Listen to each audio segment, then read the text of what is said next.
Melina, do you have a second? Hey, Jonah. You're still at work now, correct? What's going on? This is about that dress for Katie and her upcoming birthday. Your mom wants to know about it. Did you finish up with it yet? Oh, right. I heard that the dress has been finished up and is ready to go. Next Monday I'll have the day off work, so that's when I'll have time to head out and go get it. Is there something my mom wanted with it? You of all people know that your mom doesn't really talk with you much, but she told me that this is your first time dealing with a child's dress, right? And, well, she got in touch with me to ask if you'd be able to have everything ready by the time of Katie's birthday. I see. And another thing, tonight after I finish work, I'm going back over to my parents' place and I'll be staying the weekend there. What? Is there something going on there? I just heard that my sister is bringing my niece home for once and I'll be able to see her again. And, well, I can't let a chance like that slip through my fingers, right? So it's May that'll be coming, right? I see. What? It's nothing. I'm just wondering if she'll be asking for more expensive toys this time or not. And so what if she does? She's my cute little niece, so what's wrong with me treating her to some gifts? Well, you never really do things like that for your own daughter, Katie. Well, besides her birthday and Christmas, there's no other important times of the year for her, right? Whatever, Jonah. Even though I'm bringing this up again, you're still not getting my point. Huh? Well, so be it. I'm going back to work now.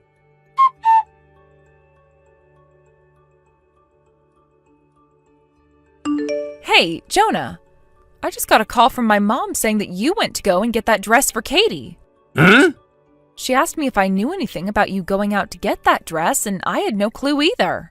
Oh, so she contacted you about that? Well, so be it. I was able to at least get it. What are you talking about? We already talked about how I'd be going out to get the dress on Monday once it was finished. And by the way, my mom told me that you told her you'd be taking that dress and going with it to your parents' house? What the hell are you wanting to do with it? Actually, today is May's birthday and all. Huh? May is celebrating her birthday today? Don't tell me you're taking that dress to her so that she can wear it today. That's what I'm doing, though. Are you kidding me?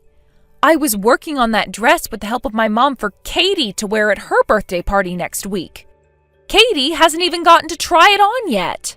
Katie has her birthday on the 15th, right? But May's birthday is on the 13th, which means she gets to come first. I know it's a little early, but this is when she wanted to celebrate. The choice was between saving this for Katie or using the dress right now as a present for May. So I chose May. I'll make sure to give the dress to Katie later, okay? Hold on a second. Did you ask for us to make that dress for May and not really for Katie? I already spoke to Katie about this, so it's fine, right? What? Katie knows about this?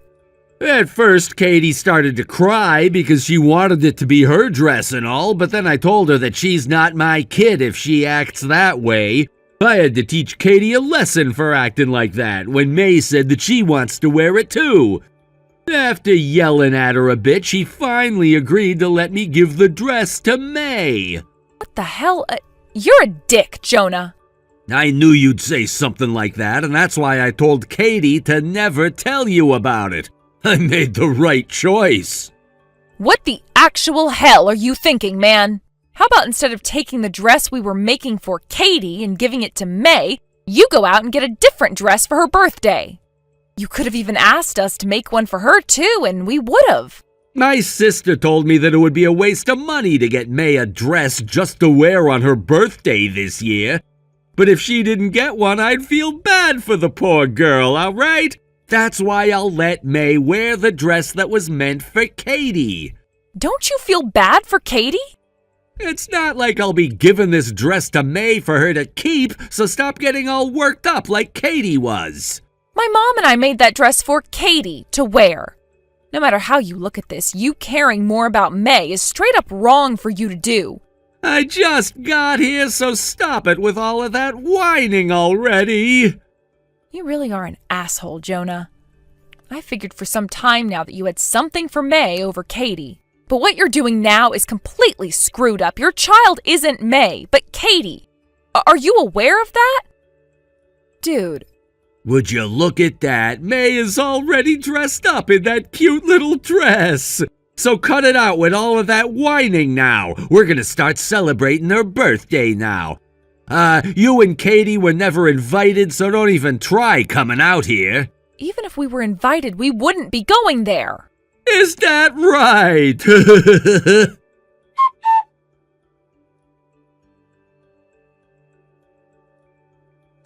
Hey, Melina.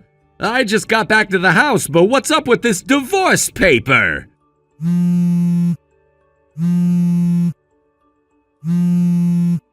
Well, you're home already. I thought that you'd just stay there at your parents' house and get married to your sister so you could have May as a daughter. What are you going on about? Why would I ever want to do all of that when I already have my own house and daughter? I'm saying that we don't need a man like you in our family, when you never think about your own daughter nor care about her feelings. What? Wait, that was never my... Then why, Jonah? Why would you go out and take that dress my mom and I worked so hard on for Katie and bring it out for May to wear instead on her birthday? I was just letting her borrow it. And by the way, I brought it home with me for Katie.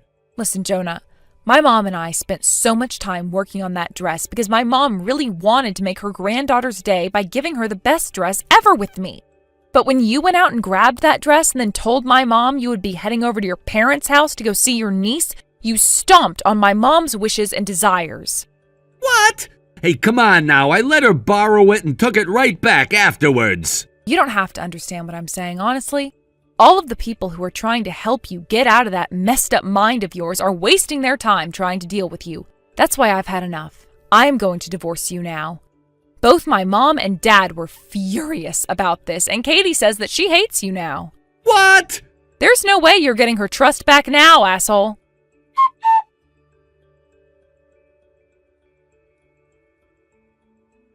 Hey, Melina, what the hell is that picture you just posted on your Instagram? If it isn't Jonah. Long time no see. It's been 2 months now since we had that divorce, so what do you want from me? I'm talking about Katie's birthday. That dress she's in. The one you just posted her wearing on your Instagram. I can't really see her face, but that is Katie in that picture, right? Ah, you're on about that? Is there something wrong with this? That's totally different from the dress that May was in. Yes, it sure is. That's because my mom and I worked on making a completely new one for Katie. It takes about 1.5 months to make a dress sometimes, and so for Katie, she had to wait 2 months before she could have her birthday party. She was finally able to enjoy her birthday. Why? I gave you back the dress that I had May wear. Yeah, you did give that one back. After learning about what went down from both your parents, your brother-in-law was pretty upset about what you did, right? What? It seems that your sister got around $2,000 from her husband's parents to spend on May's birthday, which included getting her a brand new dress. But that $2,000, it ended up going towards your sister buying herself a new high-end bag, right? And when your sister came crying to you about it, she asked you to get her Katie's dress, right? After that had been found out by everyone in the family, both you and your sister were divorced and lost custody of your kids, right? And your parents disowned the both of you as well? I never thought that things would end up like this. And that is why I really don't care about what's happened to you since then, Jonah. What are you talking about? Well, there was something else I heard about that really pissed me off to the point of losing all interest in you. What? Your brother-in-law asked me afterwards about selling her dress to get some of the money back that his wife, your sister, had taken from him. And so with the help of him and his parents, we sold it, and I gave him the money. You what? Thankfully, however, your parents had a beautiful old dress lying around from long ago that they said could be resized and given to Katie for her birthday. And that's where my mom and I stepped in and started to break that dress down and turn it into something completely new for Katie. And that's why that dress in the picture is totally different? Yep.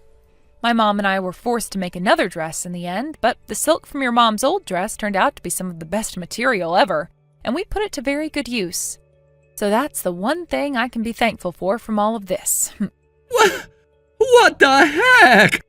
I was forced into giving up a lot of my savings because of my sister's poor spending habits, and now we're having to pay for both Katie's and May's child support, so all of the money I had is draining away. If you had the money to make up a new dress like that, you could have used some of it to help me out. Hey, everyone has cut ties to you, right? Do you understand what those words mean? Are you aware that you have nobody that wants to be around you anymore? But Melina, my older sister won't even get a freaking job. After the divorce, she forced her way into this tiny apartment I was forced to get. All day long, she just sits around being lazy and is using up all of the water and electricity. She's also eating all of the food I get within days. She'll even order delivery all the time and use up my money on it. I'm not able to save a damn penny anymore. Why the hell? I always assumed that your love for May over Katie was due to how much you were attached to your older sister ever since we started to date. What? But I guess you really do just let her have her way with you, huh? Shut the hell up! If you can't understand how hard things are for me, you shut the hell up! Sure, you don't have to tell me twice. What? You just wanted to ask about Katie's dress, right? Any other talk is just a waste of our time now. No, wait, I never really cared about my ex's life after the divorce anyway, so you sitting there going on about how things are going for you is kind of annoying me. No, wait a second! So, goodbye forever. No, wait, I didn't want to annoy you. Actually, I wanted to ask if you could ask for a little less from me in child support every month.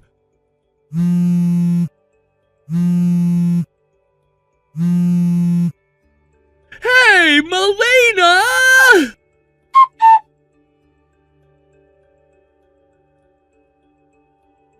The request to reduce child support came up in the very last moment. At this point, the amount had already been set at the minimum allowable, so the fact that my ex-husband is asking for an even greater reduction just indicates how cornered he must feel. During our divorce proceedings, I sought help from a lawyer who handled everything on my behalf. The lawyer also conveyed a similar request from him, suggesting that I might be the reason for his financial struggles, saying, "Isn't it because he's been pampering your sister-in-law too much?" When this message was relayed back to him, I heard he had a rather stunned expression on his face. It was not long after that, however, that my ex-husband went completely off the grid. While he continues to pay the child support regularly, which allows me to manage my living expenses, I can't help but wonder about his current situation. I suspect he must be doing well enough to afford the payments, yet something feels off.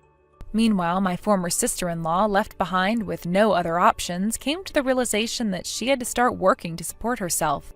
She accepted a live-in position at a workplace, which must have been a significant adjustment for her. I can only imagine how difficult it must be for her, especially since she's not worked before. The transition from a life of comfort to one filled with the harsh realities of daily labor has been hard on her. Reports indicate that she's struggling tremendously with this new reality.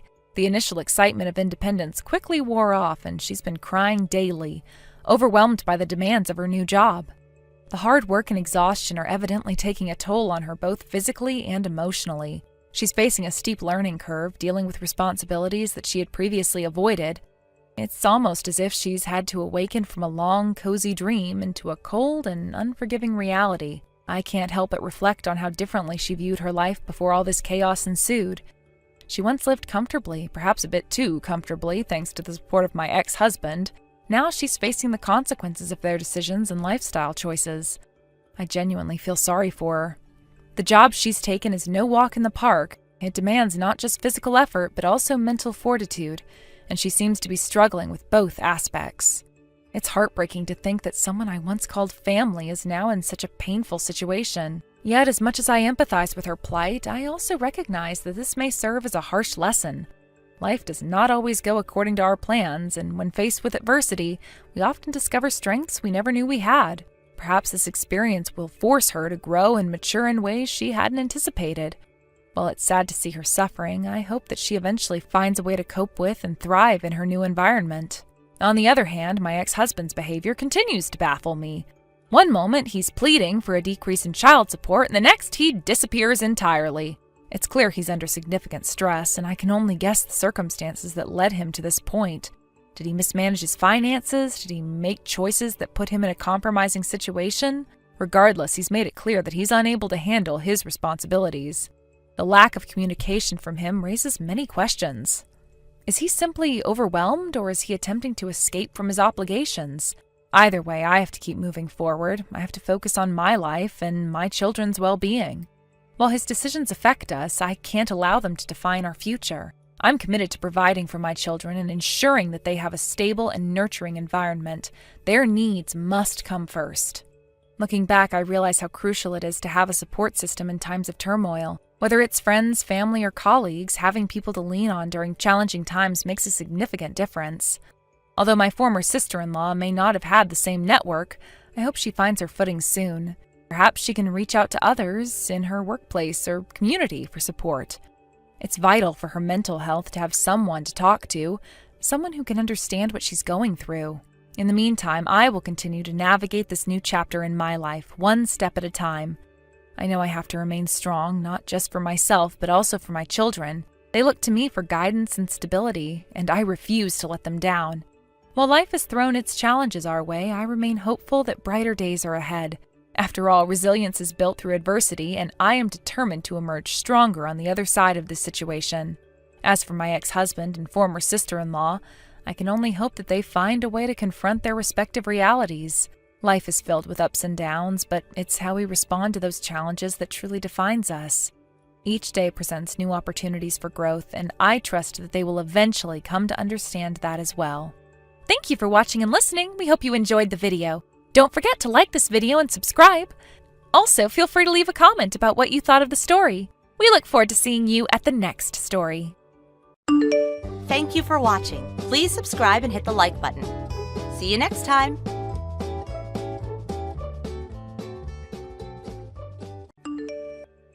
Hey, brother.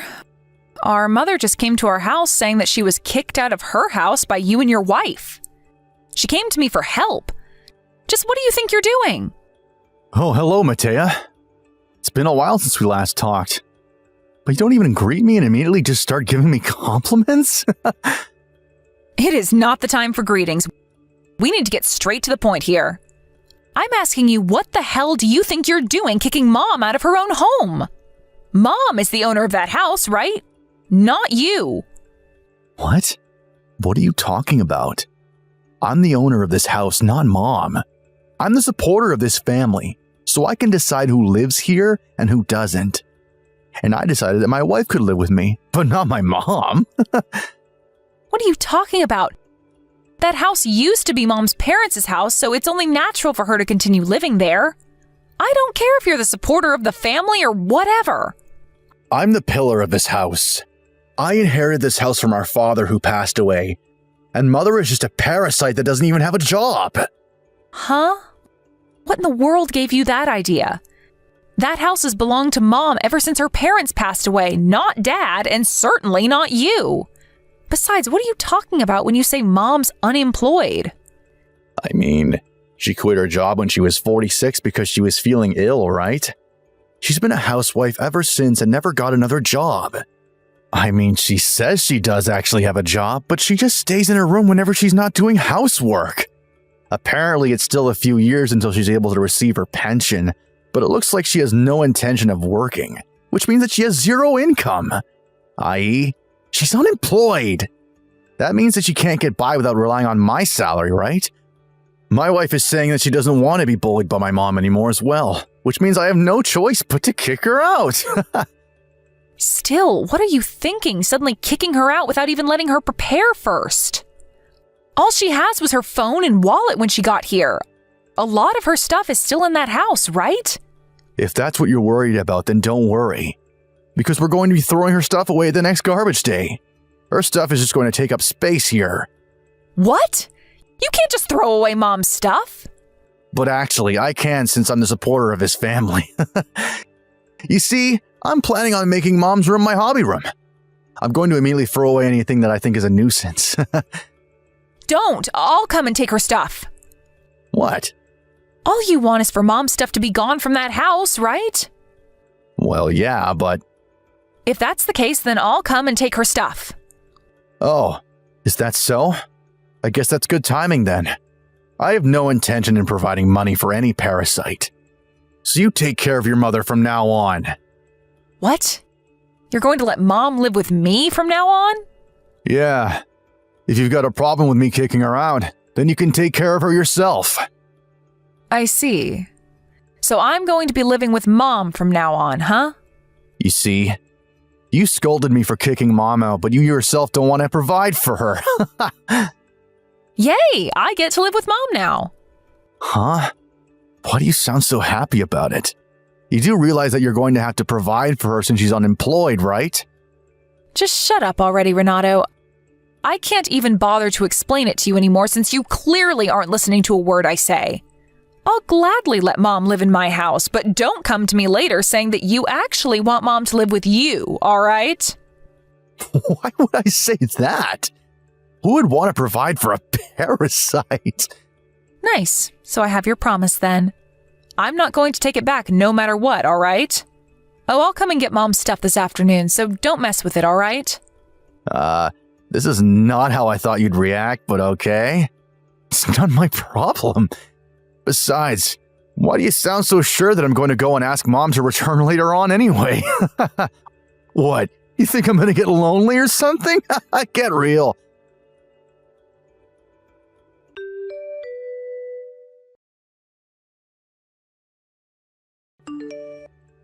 Wow.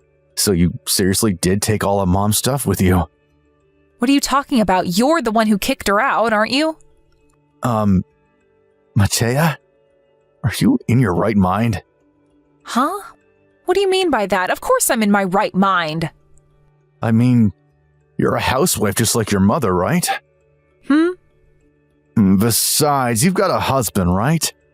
Did you ever get your husband's permission to let Mom live with you guys? Yeah, I told him about the situation. He was furious when he heard what you did to our mother, and he agreed instantly. Oh, is that so? Tell this husband of yours it's none of his business. Oh, and by the way, I'm not a housewife. I'm still working just like I did before getting married. What? Really? Well, never mind then. We're just happy that there's one less mouth to feed now that Mom is gone. I'm going to ask you this again, but are you sure you're not going to say you want Mom to come back later on? Huh? I already told you I'm not. You're the one that should be making promises not to give me back Mom later on. Don't say later on that you actually don't want her at your house because supporting her is too expensive, all right? Of course I won't say that. There are only good things that will come if we let Mom live with us. Huh? What do you mean only good things? You'll have to pay for her expenses because she's unemployed, you know? I think times are going to get tough for you two now that Mom is gone, but do your best with that unemployed wife of yours, all right? Because I know that you barely make any money and Mom's salary was the main source of income in that house. Huh? But I already told you Mom doesn't have a job. Don't tell me you actually believed her when she said she worked from home or something, did you? Don't be fooled by her, Matea. She's just playing some sort of video game on her computer. Seriously, I'm worried about you, Matea. You're not thinking straight.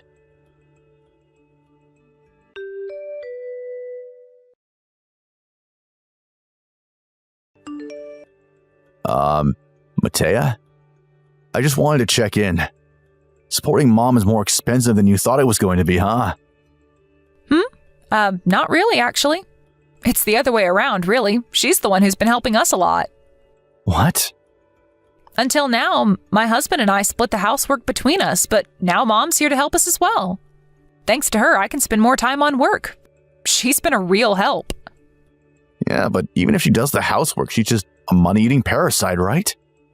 Seriously? You're still saying that? What's your problem?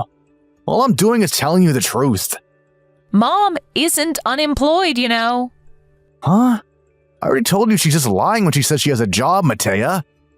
No, she's not lying. And she doesn't play video games on her computer all day either. She just works from home like me. Mom's been using her expertise to help me with my work for 5 years now. Huh? What do you mean, Mom's expertise? What do you mean she's helping you with your work? Sorry, but I'm actually very busy right now doing said work. So bye. Wait, hold on. Mom seriously had a job?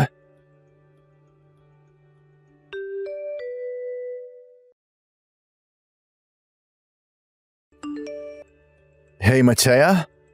About this expertise of Mom's that you told me about last time, did you mean that she was an expert on housework or something? And by her job, did you mean that you paid her to do housework and now you're hiring her as your maid? Did you forget that Mom used to work at a movie production company?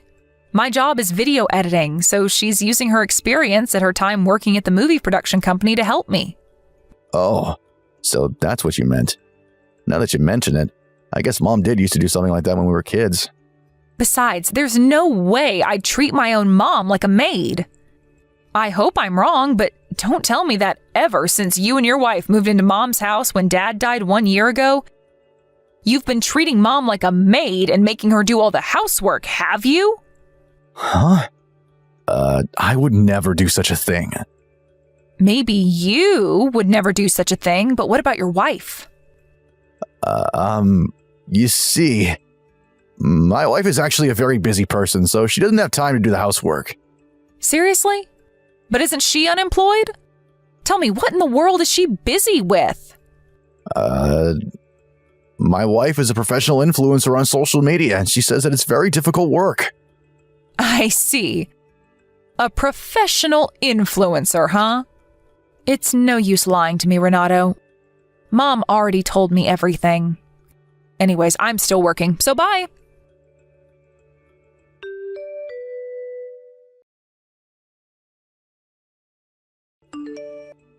Matea, I can't take this anymore. This is terrible. I know I promised I wouldn't ask you, but please give me Mom back. I'll come and pick her up today. Huh? You can't just break your promises, Renato. Didn't you say yourself that you didn't want a money-eating parasite to have to provide for? I was wrong. Let's just pretend that promise never happened. It doesn't count because if I had known Mom had an income, I never would have kicked her out. This is you and Mom's fault for not explaining it to us sooner. That promise was unfair since you knew that I was at a disadvantage. It just doesn't count anymore, so give her back. But Mom said that she actually did explain to you that she had a job. And I myself recall explaining it to you several times, but you never seemed to understand what I was saying. It's not that I didn't understand, I just thought that she was lying. Come on, Matea. I didn't know working from home was a thing people did now. Yeah, she said that you just laughed it off and called her a liar, saying that you've never seen her do work. I heard that even before you kicked her out with only her wallet and phone, you would often call her a money-eating parasite. I mean, she really didn't look like she was doing any work. That's what you get for being so stubborn and unwilling to accept new ideas, Renato. You deserve everything that's happening to you. Apparently, it's been really rough for Mom ever since you and your wife barged into her home, moving in before Mom could even object. What? Yeah, she said that your wife literally never did any housework, and she would often bully Mom into doing what she said. Apparently, she was constantly sleep deprived for a time because she tried to do both her job and the housework. Well, I heard from my wife that she did all the housework and Mom just stayed in her room and did nothing all day. She does work when she's in her room. Your wife is the one that does nothing all day. Your wife probably got used to that lifestyle, right? Tell me, what's the situation inside the house right now? That's what I was trying to tell you. Ever since Mom left the house, it's been a literal dumpster. Whenever I take a step, I stir up a cloud of dust. And the floor is so covered in garbage that you can't even see it anymore.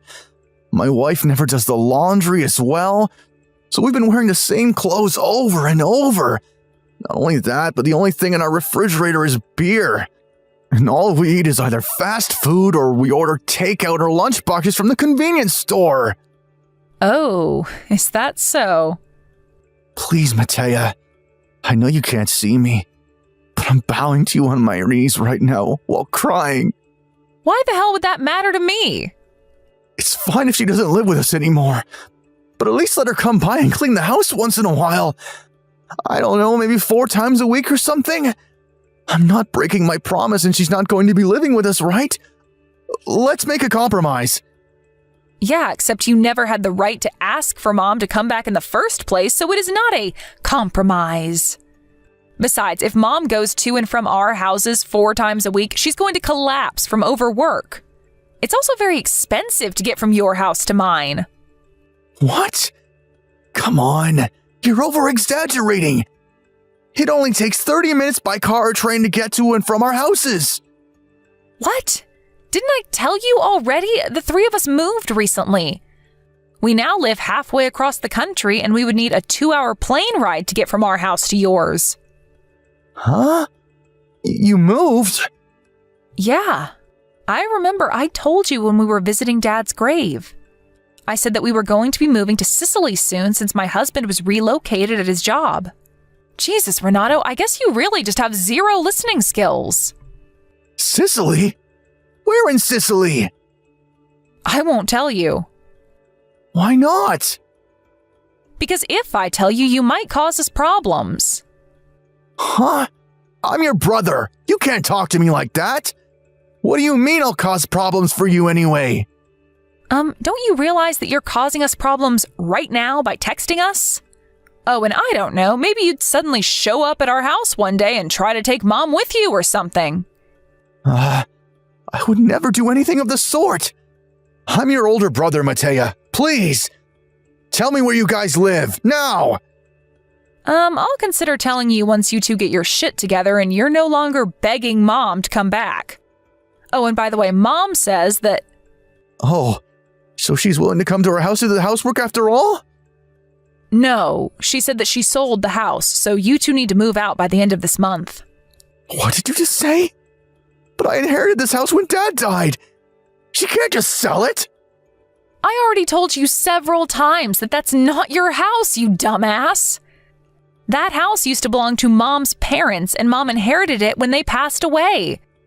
Which means that she's the owner of that house, not you. But I'm the pillar of this family. I get to decide everything that happens in this house. Just shut up already. I don't care if you're the fucking pillar of the family. Mom is the one who owns that house. I don't need to tell you this, but Mom was also the one who paid for the land tax all this time. Tax? You have to pay tax if you own a house? Yes. Mom can sell that house whenever she wants to. She says that she wants you 2 to go clean the house before you leave since the new owners are going to be moving in soon. What? You're telling me we need to clean this place up? This place is a dumpster!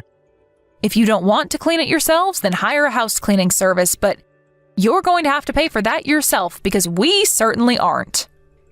What? Seriously? How much does a house cleaning service cost?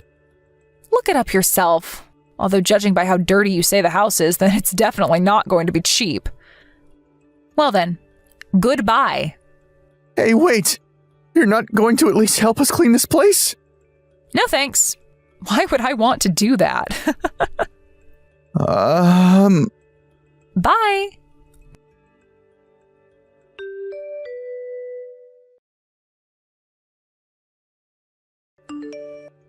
They had 1 month to leave Mom's house when me and Renato had our last conversation. Renato doesn't earn a lot of money and his wife is unemployed, so they decided to not hire a house cleaning service and just do it themselves. Somehow, they managed to clean the place up as Renato managed to get his wife to help, even though she refused at first.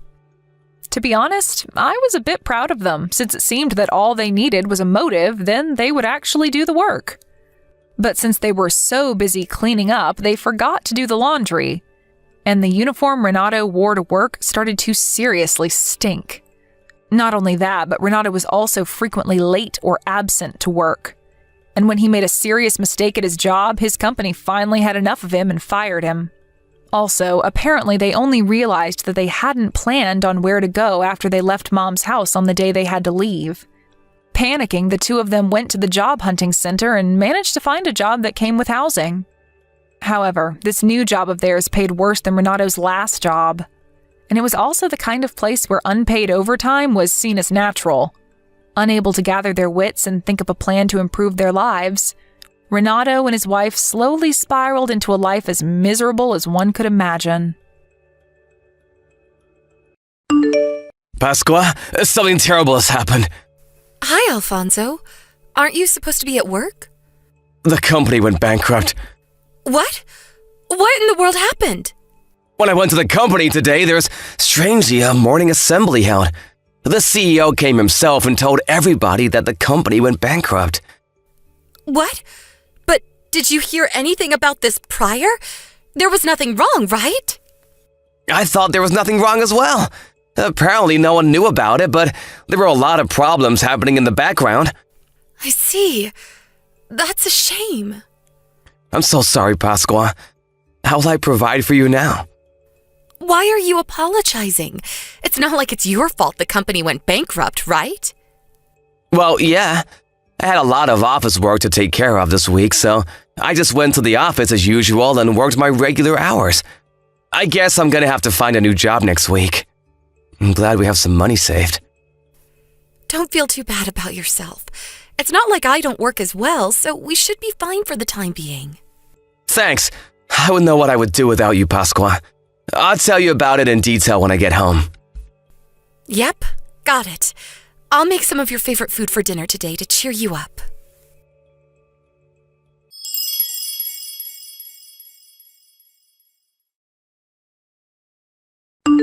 Pasqua, did you hear that Alfonso's company went bankrupt? Are you home right now?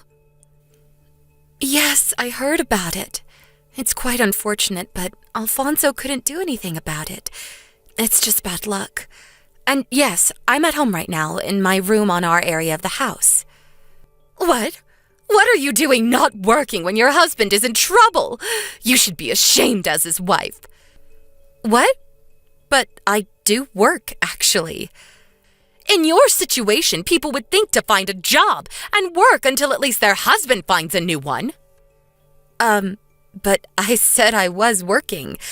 I'm going to start work soon, too. How many times do I have to tell you? Just moving around your mouse and clicking your keyboard in the room is not going to make you money.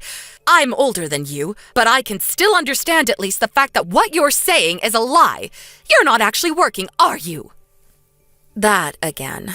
But in today's age, people can actually earn money just by moving around your mouse and clicking their keyboard in their room. I know we share this house with you and your husband, but if you don't respect the fact that I work from home, then it's going to be quite an inconvenience for me. Please respect that I make money just like Alfonso does. You're lying again! Just shut up already and find a job, won't you? At least until Alfonso finds a new job. I said I already do have a job and it involves working in front of a computer. The bakery nearby is hiring employees, I saw. Why don't you go and apply? You make good apple pie, right? Sorry, but I've got deadlines that are approaching, so goodbye. Pasqua, I'm not messing around. Don't you feel like you have a responsibility to help your husband at least a little bit? You're a failure of a wife. Divorce my son immediately. I don't need a wife like you who's just a dead weight around the house. Besides, there are plenty of other women that Alfonso could marry. My son is both handsome and smart, so he'll find a new wife as soon as he divorces you. You understand that much? We don't need you here. I can't focus on my work when you keep sending me notifications like that. Unless you go and find a job right now, then I'm going to keep bothering you like this. I understand. Fine, I'm going to leave. What? What do you mean you're going to leave? I can't focus on my job, so I'll go somewhere else. Actually, I'll go to my parents' house since they understand that I work from home and respect that fact, even though they're the same age as you. I see. So you're going to return to your parents' house? Yes. I can't focus while I'm here because you keep bothering me. Fine. Then don't come back. I take this to mean that you're going to divorce Alfonso as well. All right. I'll tell him.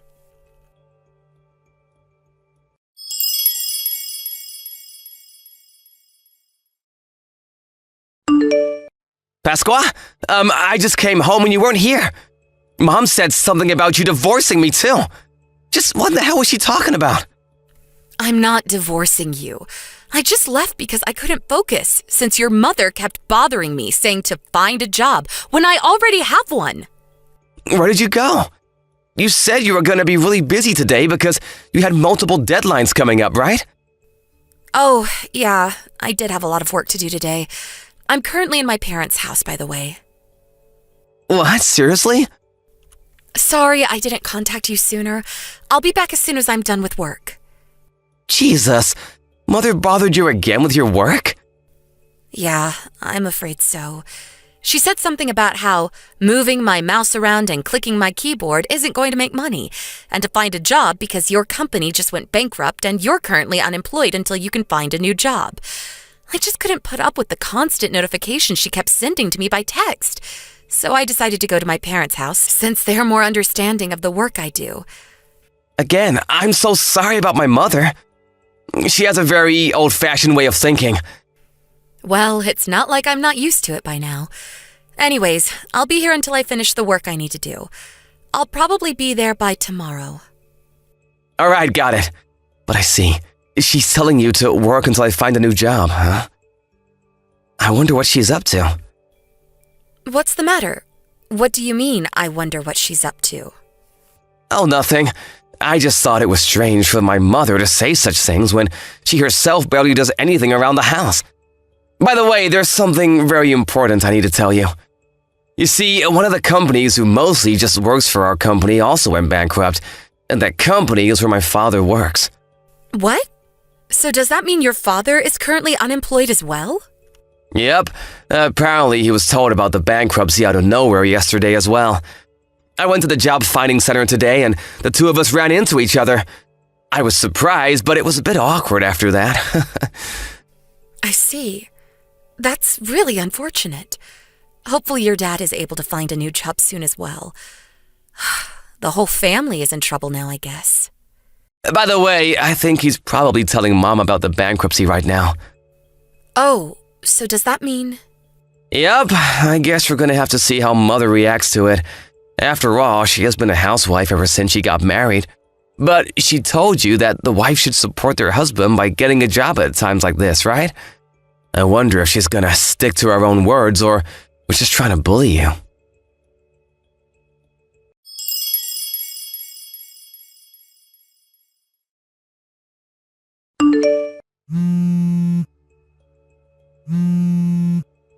Pasqua, please answer my calls.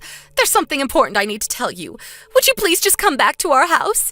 Everyone in our family is now unemployed because apparently my husband's company also went bankrupt. I don't quite understand the work you do, but if it's true that you do make money, prove it by providing for me and my husband while he finds a new job. If you do that, I'll appreciate the fact that you do actually have a job.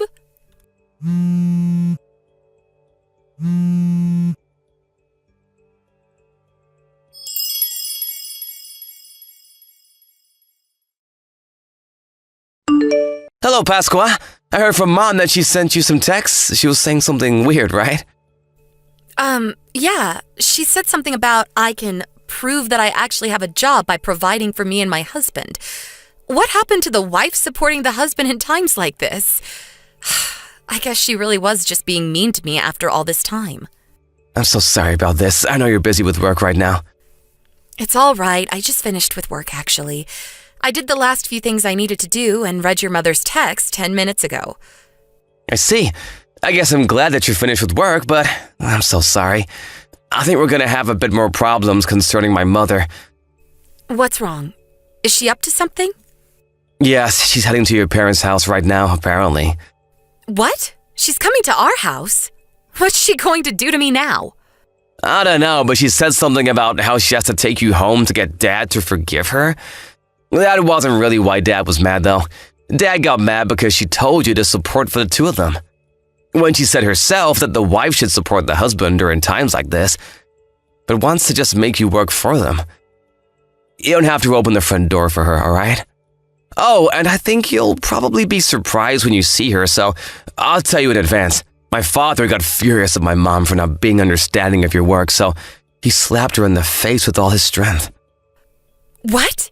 He slapped her in the face? Wow, he must have been really mad, huh? I've never seen your dad physically hurt your mom.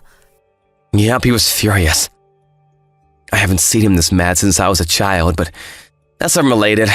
I'm pretty sure that when my mother gets there, her face is going to be red and swelling. All right, I'm not going to let her in our house then. I kind of feel bad for her that your dad slapped her, so I'll just leave an ice pack in front of the entrance.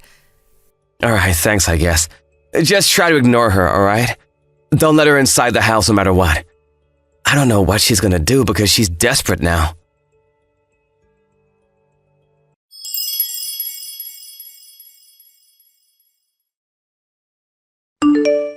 I'm so sorry, Pasqua. I was wrong for saying that you didn't actually have a job. Huh? So you finally changed your attitude towards my job? You're not just saying that to make me trust you, are you? Of course not. I swear to God. I really do feel bad for saying that you didn't actually have a job until now. Forgive an old woman who knows nothing about gadgets, will you? It just looked to me like you were playing those video games like my son Alfonso sometimes does. Anyways, I apologize to you now, so can we go home? You didn't see it, but I even got on my knees. Oh, are you at our front door? I left an ice pack for you so you can use it to stop the swelling on your face. I can see you from the intercom, but that must have hurt really bad, didn't it? I feel bad that your husband hit you like that, so I left an ice pack on the front door for you to use. I already used it. I'm so thankful that you were kind enough to do something like this for me. So come out now, please, so we can go home. Why don't we just settle our differences there? I know. I'll make your favorite food for dinner. Oh, that sounds wonderful. But I'm not going to be going home yet, I'm afraid. Huh? You made me apologize on my knees just to say that you won't come home with me? But, mother-in-law, what you're saying and what you're doing are contradicting each other. Huh? I don't know what you're talking about. What do you mean I'm contradicting myself? My husband said that too, but I didn't get what he was saying at all. You said that the wife should get a job and provide for the family until the husband finds a new one, right? But your husband is in fact currently in the process of finding a new job, but you didn't even think of getting a job like you yourself told me. Not only did you suddenly come to my parents' house to take me home, but you also told me to provide for you and your husband to prove that I actually have a job? Huh? But you already have a job of your own, and I'm just a poor old woman who hasn't had a job in over 30 years. I can't possibly find a job now, can I? Your husband was probably already mad when you made fun of my work like that and said I didn't actually have a job. But he was probably furious when you told me to provide for the both of you. Life isn't that easy, mother-in-law. People need to work to earn their place in this world. It seems that you had a pretty easy life as a housewife until now, but why not think of it like this? This is finally your chance to give back to your husband, who worked to support the two of you until now, even if it's only until he finds a new job. Nothing is going to change even if I return home, because it's your way of thinking that's wrong, mother-in-law. Huh? Do you realize what you're saying right now? You're telling me to find a job when I've been a housewife for over 30 years. Do you think that finding a job is just so easy? I think that's why you were probably slapped by your husband.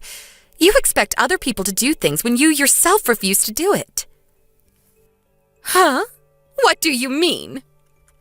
Even if it is difficult to find a job, I think the fact that you're trying to find one is itself important. Fine. Just come home, will you? We can talk about it there. That's our biggest priority right now. Do your duty as your husband's wife and provide for us at a time of need like this. Please just go home already. Huh? What did you say to me? After I got on my knees and apologized to you? Your son Alfonso told me himself that I should just ignore you. I probably shouldn't have had this conversation with you on text, too. I mean, you have no intention of understanding after all. No, I won't allow it. I need to bring you home with me or my husband is not going to forgive me. That's not why he's mad at you. You really have no intention of understanding, do you?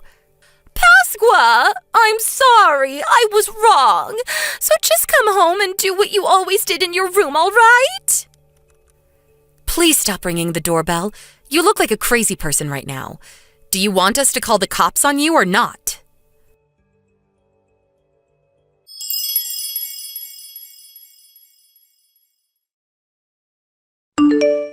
Hi, Pasqua.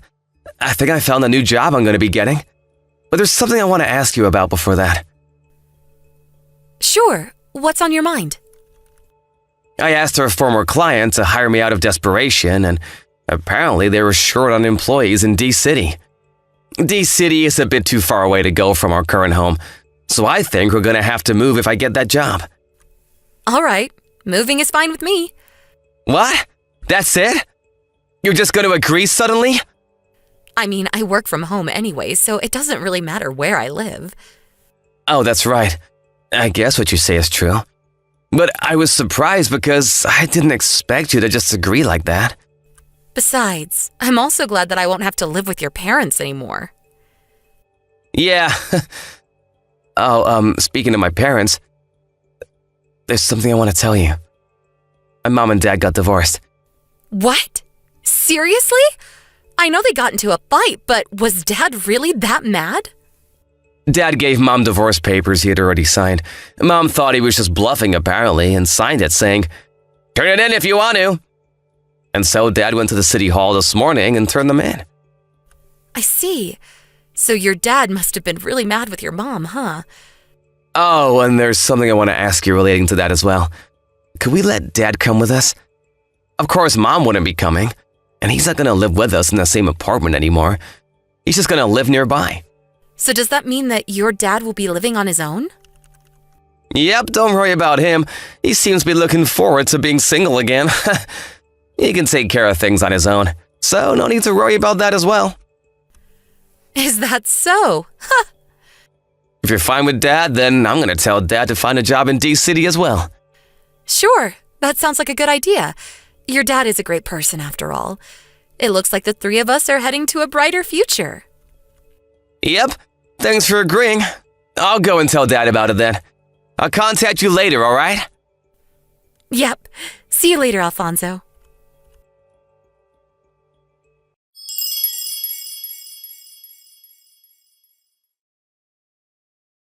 Hey, Pasqua! What? Is this Alfonso's mother?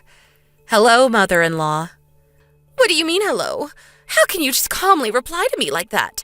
Where the hell did you guys go? What are you going to do if I tell you?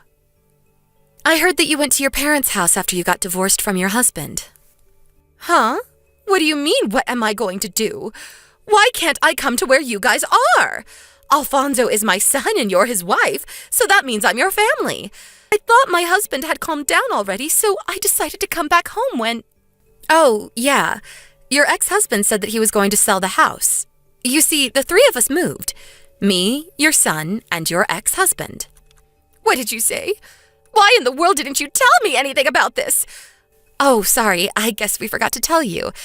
As for Alfonso and his father, I don't know. Don't ask me that. Where did you guys move? That's private information, so I'm not going to tell you. Besides, you're probably just going to come here and bang on our doors just like you did at my parents' house last time. Oh, so does that mean that it's nearby? Let me guess. You guys moved to the town next to ours. Just tell me, or else. Or else? Sorry, mother-in-law, but you can't do anything to us anymore. Oh, I almost forgot. What is it? There's no reason for me to keep you unblocked anymore, right? I only kept you unblocked until now because I was afraid as to what you might do if I completely shut you out. But now that we moved to where there's no chance of you finding us, I guess that doesn't matter anymore. Huh? What in the world are you talking about? What? So are you going to block me now or something? I'm your mother-in-law. That's family. Are you really going to be that cold of a person, Pasqua? Sorry, I'm just not a very kind person. Okay, I'm going to block you now. Goodbye, mother-in-law. I don't know if we're ever going to see each other again. Pasqua, wait! What do you mean you might never see me again? But what about my son Alfonso? My son! Who knows? Maybe your son will be a bit kinder than me and forgive you in the future. But as for now, he says he doesn't want to see you anymore. Sorry.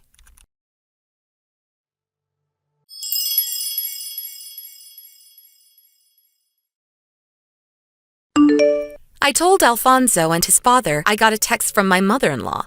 I showed them our conversation. Apparently, they found my replies hilarious. LOL. Quite a bit of time passed after that, but I heard from an acquaintance that even though my mother-in-law went home to her parents' house after she got divorced, she refused to do any work and just laid around all day. So her parents, now in their 90s, kicked her out. Now that she couldn't even go back to her parents' house, which she thought she could go back to anytime she wanted up until then, she truly had nowhere left to go and had no choice but to get a job and provide for herself from now on. She visited the job finding center and found a job that, although was not that high paying, came with housing.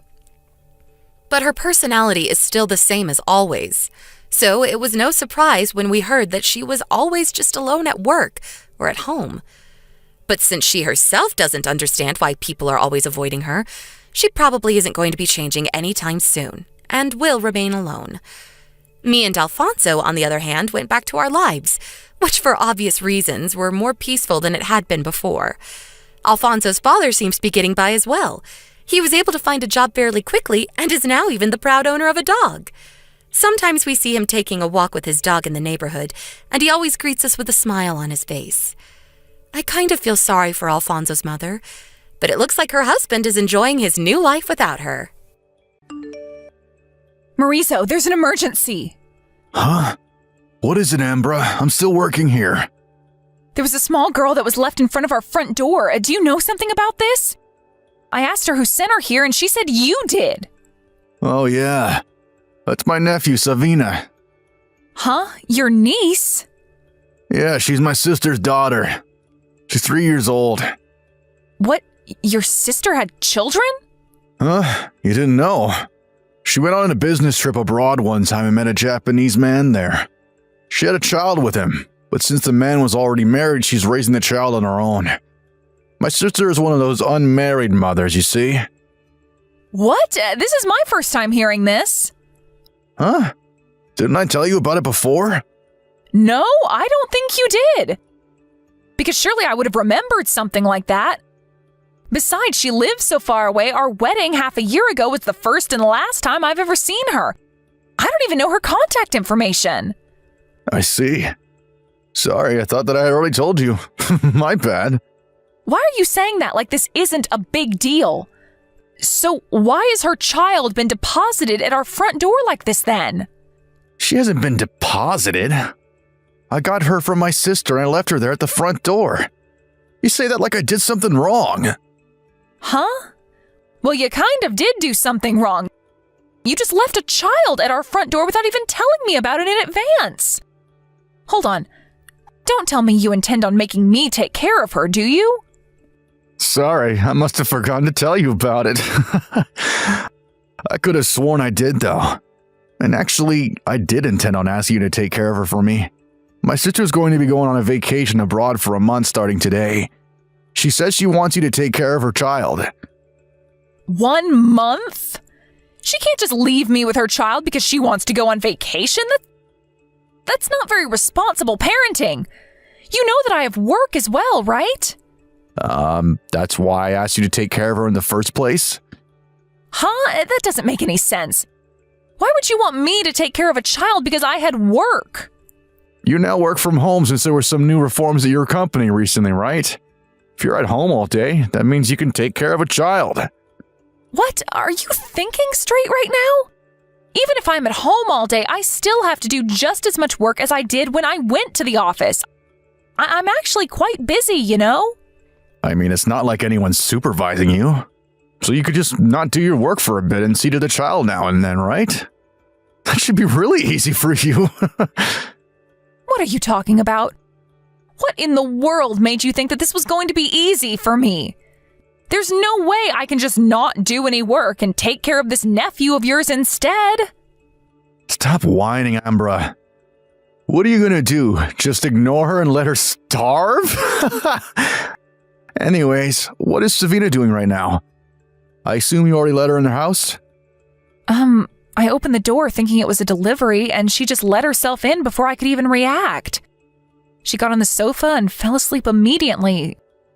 I'm using this opportunity to contact you like this right now. You see? If you've got time to contact me like this, then you've also got time to be doing your work instead. But that's not what I'm trying to tell you. I'm currently very busy with work, and I can't just leave the computer every now and then to check on this child. Come on, Ambra. Just tell the people at your company that you have to go to the bathroom or something. They won't know, right? Oh, by the way, my sister gave me a memo containing basic information about Savina. It says she has no allergies, so you can let her eat anything she wants. But I haven't agreed to take care of her yet. So you're just gonna kick her out of the house or something? Come on, Ambra, don't be so selfish. She's just 3 years old after all. Oh, I forgot to tell you. You see, I'm going on a business trip from today. What? You're going to be gone for a month as well? And you're the one who thinks I'm being selfish? Yeah. All I'm doing is asking you for a little favor, and you're making such a big deal out of it. Just say you don't want to because it's too much of a hassle if that's what you're thinking. It's not that I'm too lazy, but I literally don't have the time to take care of a 3-year-old child and do work as well. There are only 24 hours in a day, you know. Jesus, Ambra, stop whining. There are people who have it harder than you know. Single mothers, including my sister, have to do this all the time. They'd probably laugh if they could hear from you right now. To tell you the truth, you weren't even my sister's first option. She wanted to get our mom to take care of her, but apparently she's really busy this month, so she couldn't. That's why we're counting on you instead, Ambra. Just do your duty as the wife, all right? And don't bother mom with this, all right? Are you being serious right now? You're telling me to take care of a 3-year-old on my own? I don't care if single moms do this stuff all the time. They have my respect, but I just can't. I don't even have any experience raising children. Don't worry about it. I'm sure you'll do fine, Ambra. I know it might seem difficult, but you just have to get used to it. Don't say that like it's so easy. It's not you who's going to be taking care of her, but me. Well, now you're just being selfish. All right, I'll leave the rest to you then. Jesus, what are all of you thinking? Both you and your sister aren't in your right minds.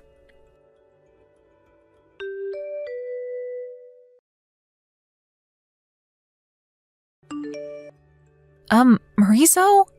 It's been 2 weeks since you just left me with this niece of yours, but don't you think that you could have checked on me by text at least once? Seriously, not only do you suddenly leave me with your niece, but you don't even text me after that? Isn't that a bit too selfish? I told my company about what happened, and they let me have a bit more free time from work, but business is really busy right now, and I can't just continue ignoring my work like this. I'm already busy enough as it is taking care of Savina. I'm not even sleeping properly anymore. I'm at my limit, Marizo. I wonder if your mother can't come and help me? I know that she has to get on a plane to come here, but my parents have already passed away, so I can't exactly rely on them. Marizo! I can see that you're not even reading these texts. Just what the hell is going on with you?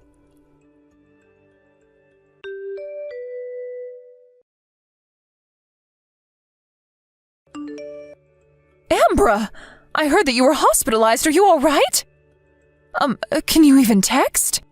I thought that you couldn't answer the phone while you were in the hospital room, which is why I decided to text you without even thinking.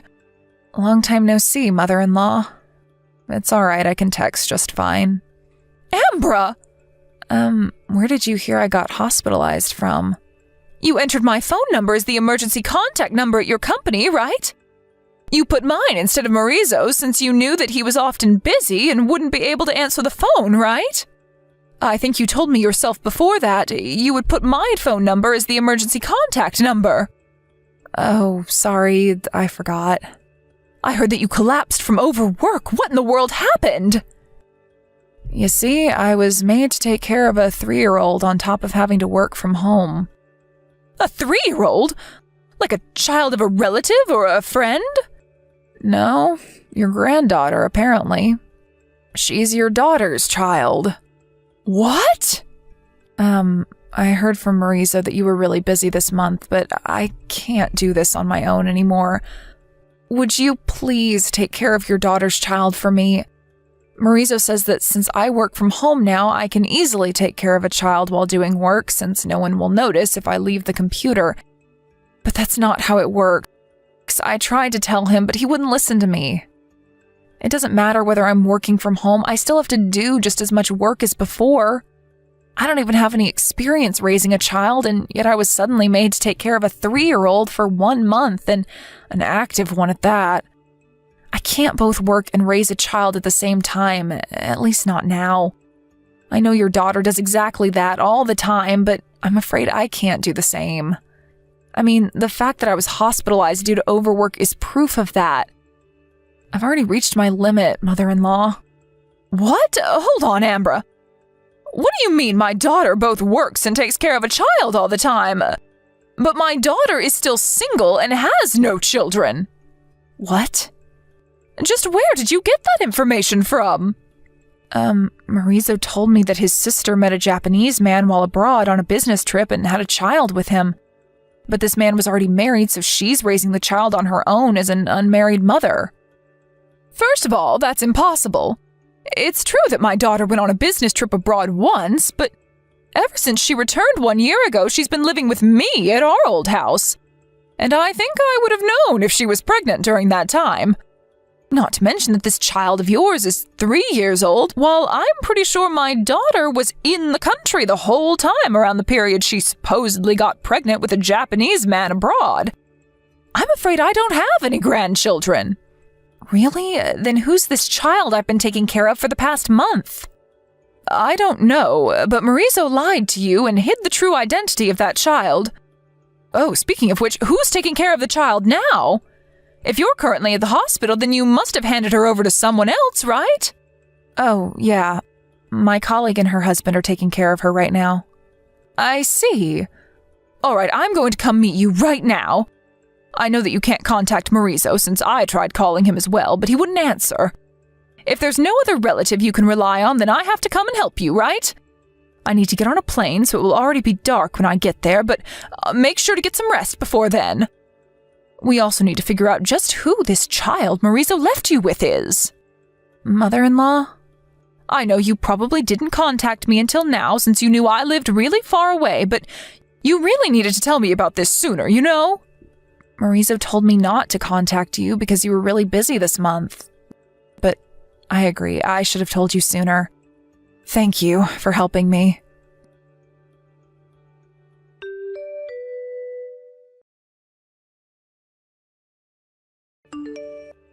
Hey, Ambra. I just got home. Jeez, sorry I wasn't able to contact you for so long. You see, the fact that I was manually using the office smartphone my company gave me while I was on a business trip is the main reason I couldn't contact you. But I was also just so busy, and I completely forgot to charge his phone the whole time I was here.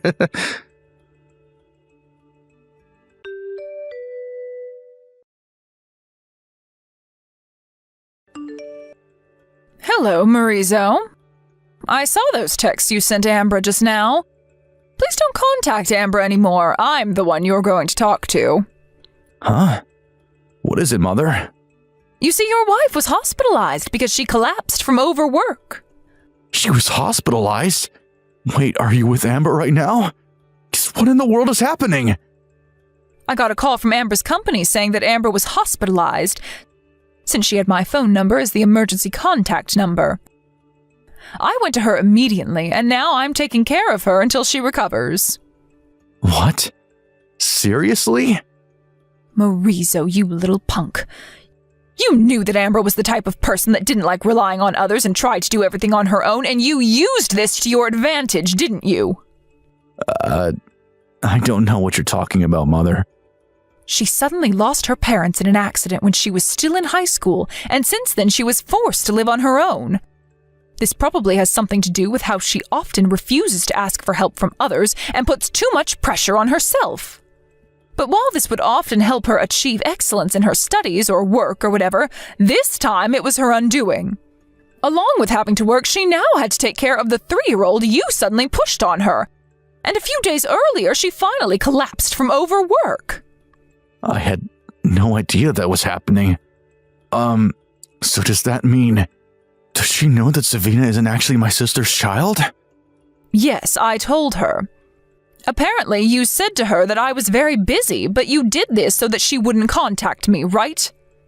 Because if she had, she would have found out that your sister never actually had any children. Seriously? That child, Savina, was it? Is the child that was born between your ex-girlfriend from high school and her husband that she divorced, right? What? How do you even know that? Because Savina looks exactly like your ex-girlfriend. I used the information network made between the parents at your high school and contacted your ex-girlfriend's mother. She told me everything about it. She even came to take Savina off of Ambra's hands. Savina's now being taken care of at your ex-girlfriend's parents' house. Really? Let's get back on topic, shall we? You got back together with this ex-girlfriend of yours from high school, didn't you, Maurizo? Which means that you betrayed Ambra and cheated on her. Yeah, but... Not only that, but you used your 1-month business trip as cover to go on vacation with your ex-girlfriend. Not only that, but you made Ambra take care of her child so that you two could go on vacation, telling her that it was your sister's child. Honestly, I'm ashamed of myself for having raised such a son, as much as I'm sorry for what Ambra had to go through. Mother, I know that you're mad, but you're going to side with me, right? I mean, it's only natural for the mother to side with her son, don't you think? What in the world gave you that idea? Obviously I'm siding with Ambra. Why would I side with a man who not only cheated on his wife, but also tricked her into taking care of the other woman's child? You being my son makes it hurt even more. Why? Don't you love your own son? Not anymore, I don't. But... Clearly I've failed at raising children. That was my responsibility, and I'm sorry I wasn't able to do a better job with you. But I'm going to make up for it by punishing you with my own hands. Huh? What do you mean, punish me? Where are you right now, Maurizo? At our house? Why'd you ask? Just stay put there for a little bit longer, okay? You'll only make it worse if you try to flee. Huh? Hold on. Just what do you plan on doing to me? What exactly should I be fleeing from?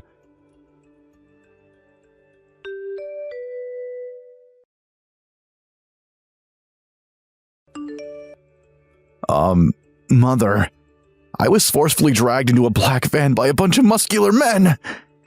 Oh, so they're letting you text? Wow, so I guess they're a lot kinder than I thought they were. Yeah, they let me use my phone when I said that there was something I wanted to ask you. Just who are these people exactly? And why do they seem to know you? You know the Iwanami construction group, right? What? Isn't that the place where degenerates are sent to be reborn into upstanding citizens? My sister used to work there as one of the managers, right? Yes, they're going to make you do hard labor as a way to repent for your sins. You already know that your sister used to work there and that the current CEO is a friend of hers, right? I asked her for a small favor, and now they're going to... Well, you know what they're going to do. Huh? What exactly are they going to do to me? You'll find out soon enough. Until you're reborn into an upstanding citizen, I won't let you step foot in our house. No! Not the Iwanami construction group!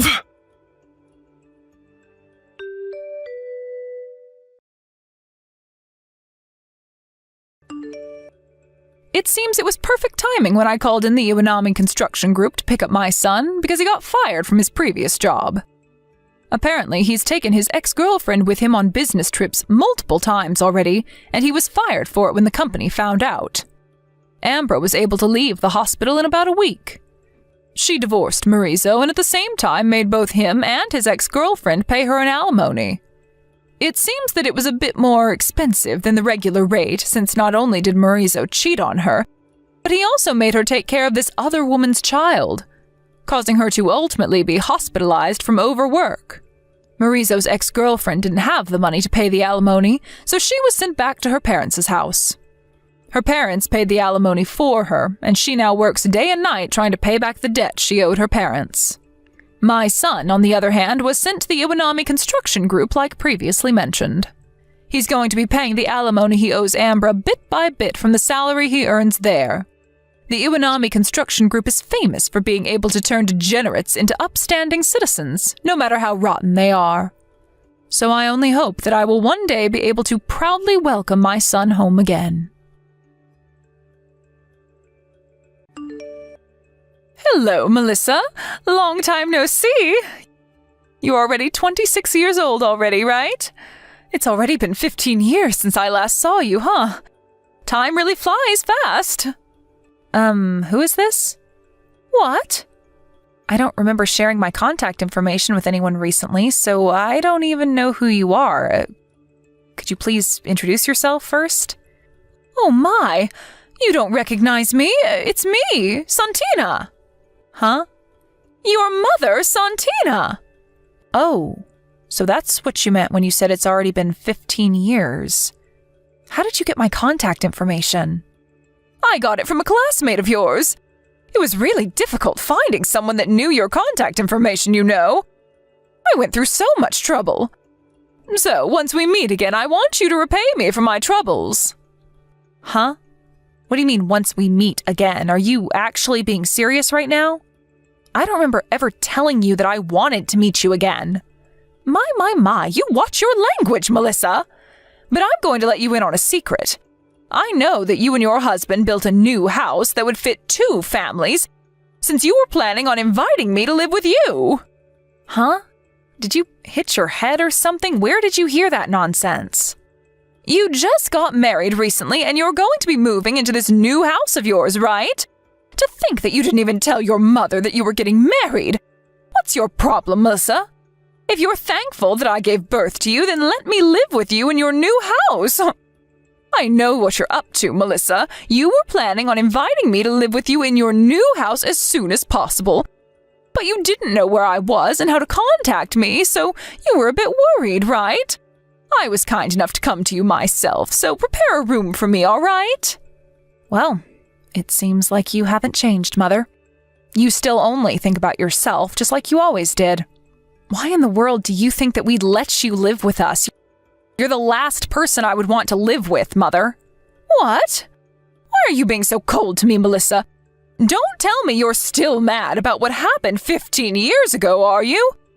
I really did feel bad for you, but it's not like I just decided who I fall in love with. Seriously? Do you think that I'm going to believe that nonsense of yours? I might have believed it if you had ever showed me even a bit of motherly love, but no, you never did. Or maybe if you had came to see me even once after you left, but you never did that either. Didn't you once tell me that I was just an accident and that you only married Dad because you had no one else you could rely on to help support the baby? Yeah, no thanks. We don't want you here.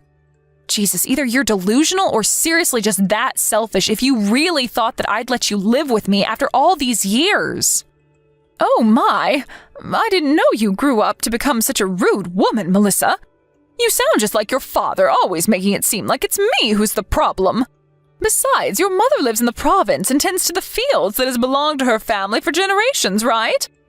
I heard that a few years ago her adopted child passed away, and so she also needs to stay there in her hometown because no one else will watch over his grave.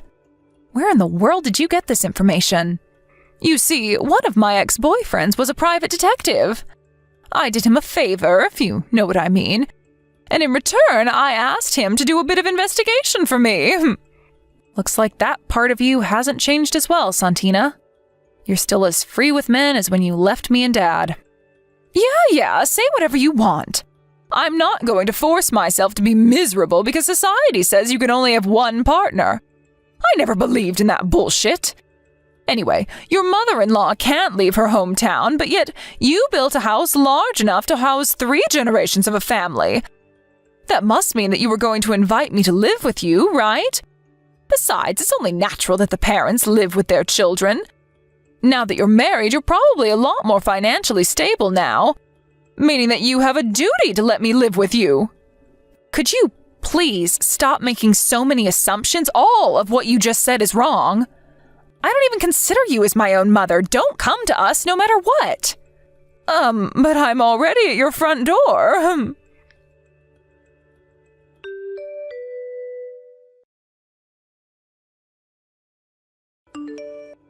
Mother-in-law, I'm sorry, but there is something urgent I have to tell you right now. Oh, hi, Melissa.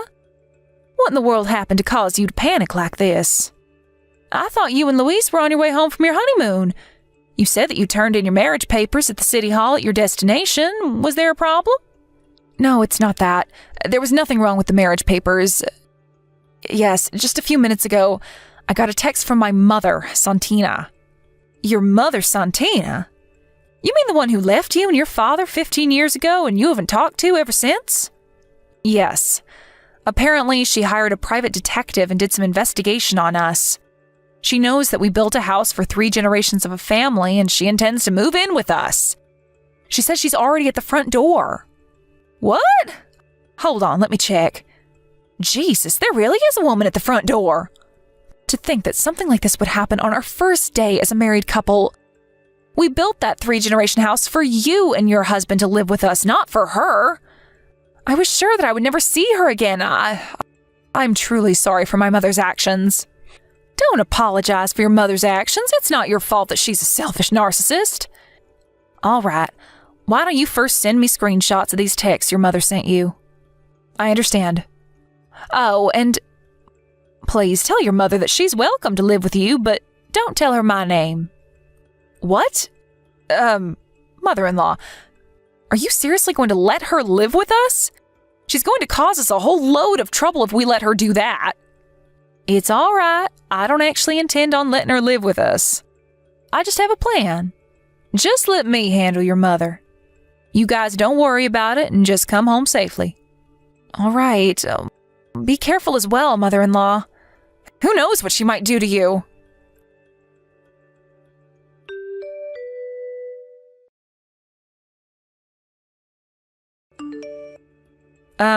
About you moving in with us. I talked with my family about your request, and they said that there was something they wanted me to tell you. Oh, what is it? Of course you can live with us, they said. What? Really? And here I was expecting that I would meet a little more resistance. So you admit that you thought you weren't going to be welcome here? All right, then I told you what they wanted me to say, so goodbye. Yeah, say whatever you want. It doesn't matter now that they're going to let me live here.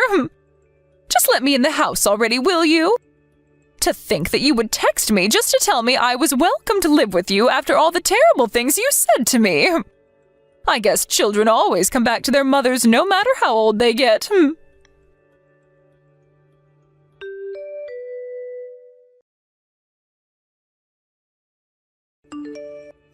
Hey, Santina.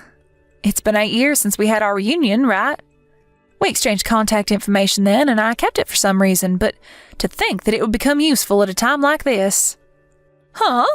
You don't recognize me? It's me, Caligera. What? Caligera? Long time no see, ma'am. Don't call me that.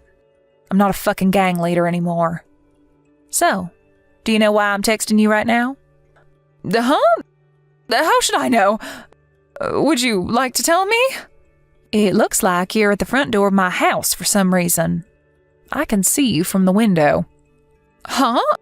But the house I'm in front of right now belongs to my daughter and her husband. You see, they said they were going to let me move in with them today. How do you know I'm at someone's front door? You don't understand. This house was made to fit 3 generations because me and my husband are going to be living here with our son and daughter. What? Hold on. Could it be that Melissa's mother-in-law is... Yes, it's me. What? Seriously? But I heard that Melissa's mother-in-law couldn't leave the province because she had to tend the fields that has belonged to her family for generations, and also had to watch over her adopted son's grave. Oh, you said something like that to Melissa as well, right? I had Melissa send me screenshots of the texts you sent her, you see? You've been misinformed, Santina. This ex-boyfriend/private detective of yours did a lousy job.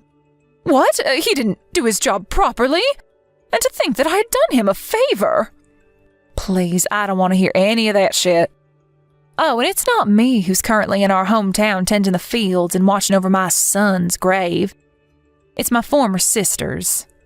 Oh, and just so you do understand, that's not my son's grave in the first place. Huh? Oh, wait, what do you mean your former sister? You see, I moved out to that countryside when I was younger when my mom got married to a man there.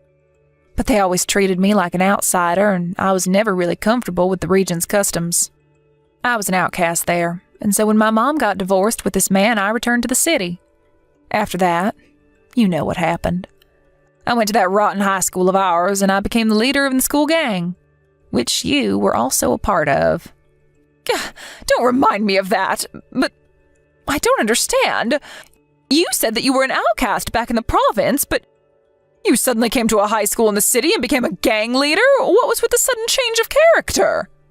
I don't know. Maybe I just got sick of people looking down on me and wanted respect.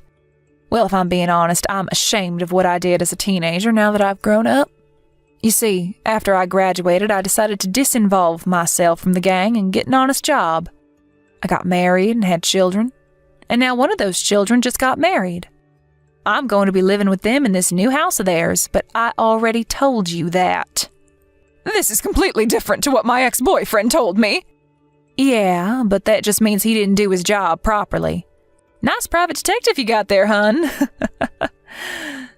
So what do you want to do? What? You want to live with us, don't you? That's what you told Melissa, right? I'm the one who had Melissa tell you that you were welcome to live with us. What? You're really just going to let me move in with you like this?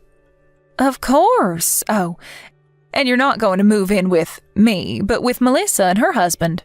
It's their house, not mine. If you do move in, though, your room is going to be in me and my husband's side of the house. As a parent to the married couple, of course.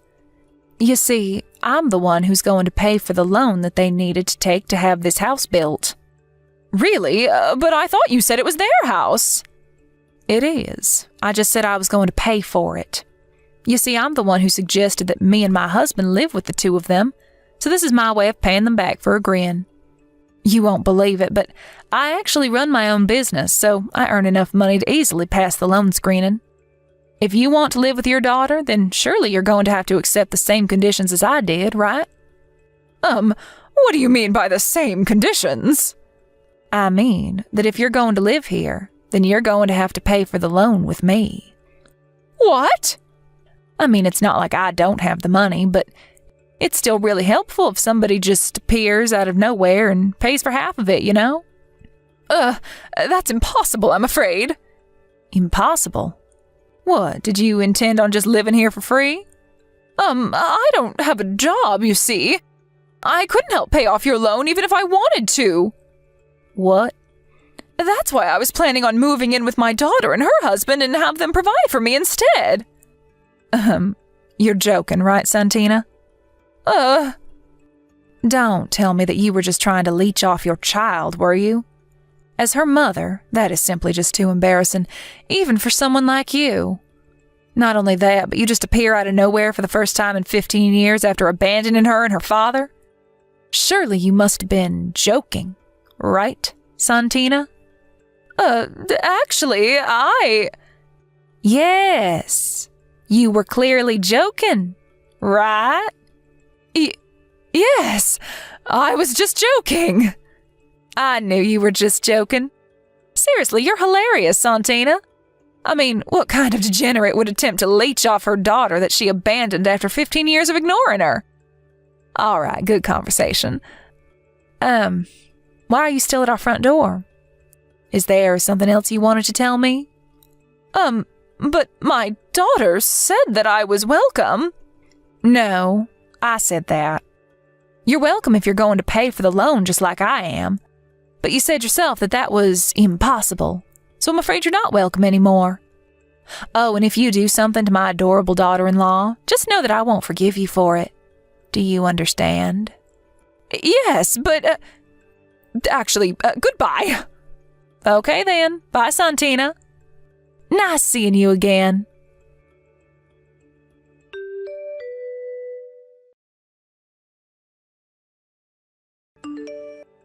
Mother-in-law, we just arrived at the station.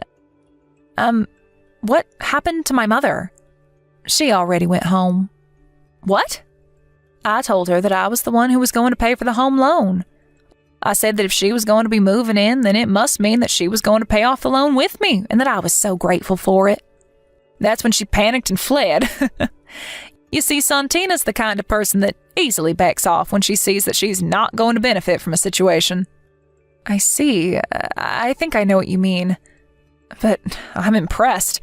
Father-in-law said that my mother was your servant back in high school or something, but it looks like that was true.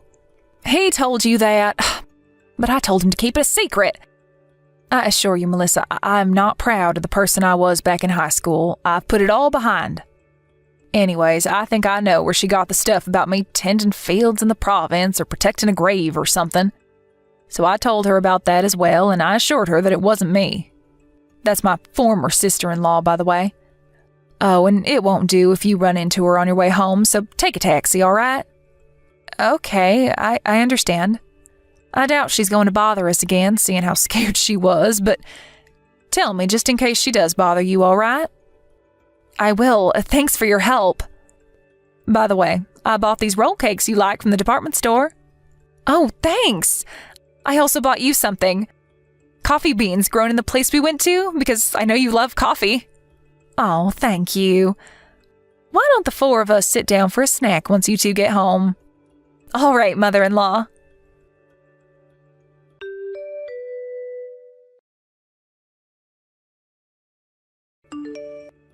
On my way home in the taxi, I saw someone that looked like my mother on her way to the station.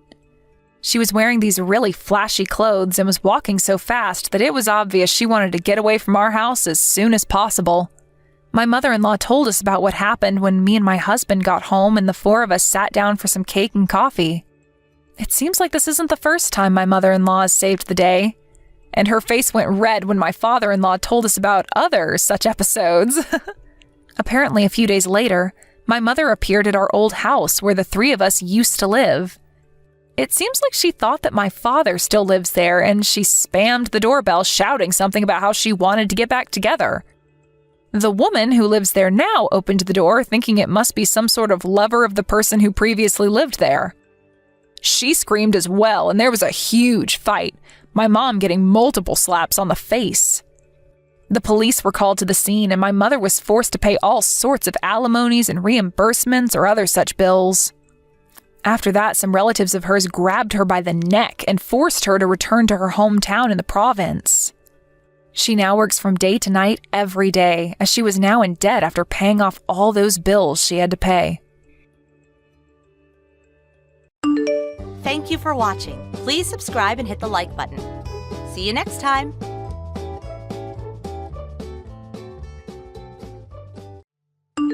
Hey, Brock! Where the hell did you go? Your room's empty. There's not a single thing left. It's like you vanished.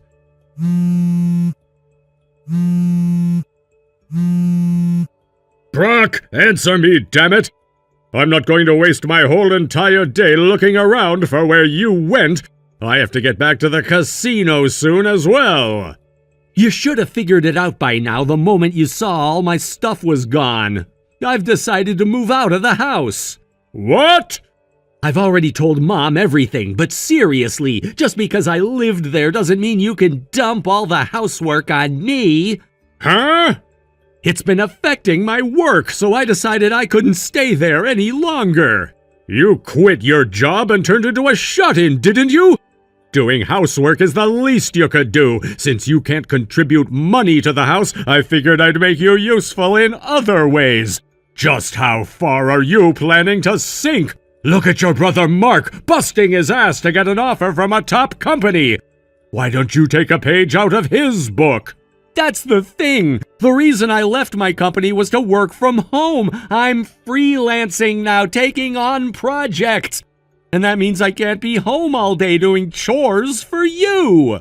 Freelancing? That's just a fancy way of saying you're a part-timer. And let's be honest, you're not making any money. Freelancing and part-timing are two completely different things. How many times do I have to explain this? You're not even trying to understand what remote work is about. And besides, you're not working at all right now, Dad. What? Yeah, it was around the time I'd been working for about 2 years. You inherited Grandpa's fortune and then quit your job, didn't you?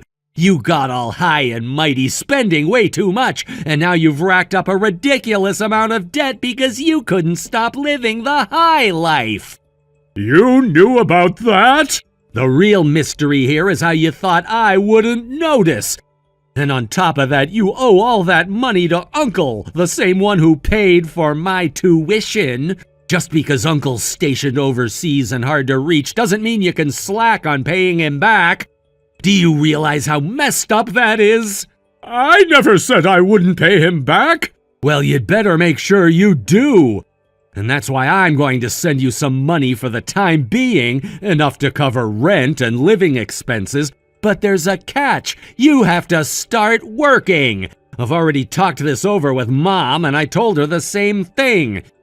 You two need to have a serious conversation and figure things out. But as for me, I'm done. I'm never setting foot in that house again.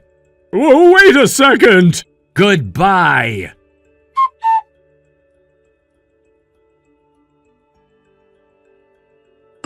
I can't believe you actually left. You're not even working in the first place. This is unbelievable. Both parents have no understanding of what it means to work from home. I can't believe you're so out of touch with how the world works nowadays. Remote work is a perfectly normal way to earn a living, and it's becoming more and more mainstream. People don't even blink twice at it anymore, but here we are. That has nothing to do with the fact that you're not actually working. I've had enough of this. I'm not even trying to make you understand anymore. I've given up on that. Look, like I said before, I'll keep sending money to help, but only because I don't want to burden Uncle any more than we already have.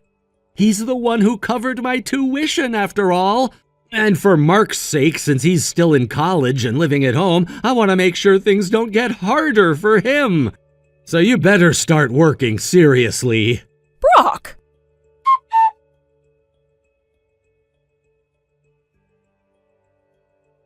Hey, Brock, could you send a bit more money this month?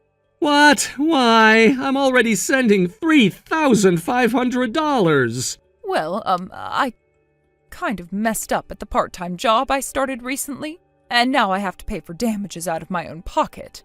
Are you serious? Yeah, I guess I'm really not cut out for working after all. Oh, come on. I promise I'll find another job soon. But also, starting in 2 months, the rent's going up and utility bills have been sky high lately. You know how it is with water and electricity costs going through the roof?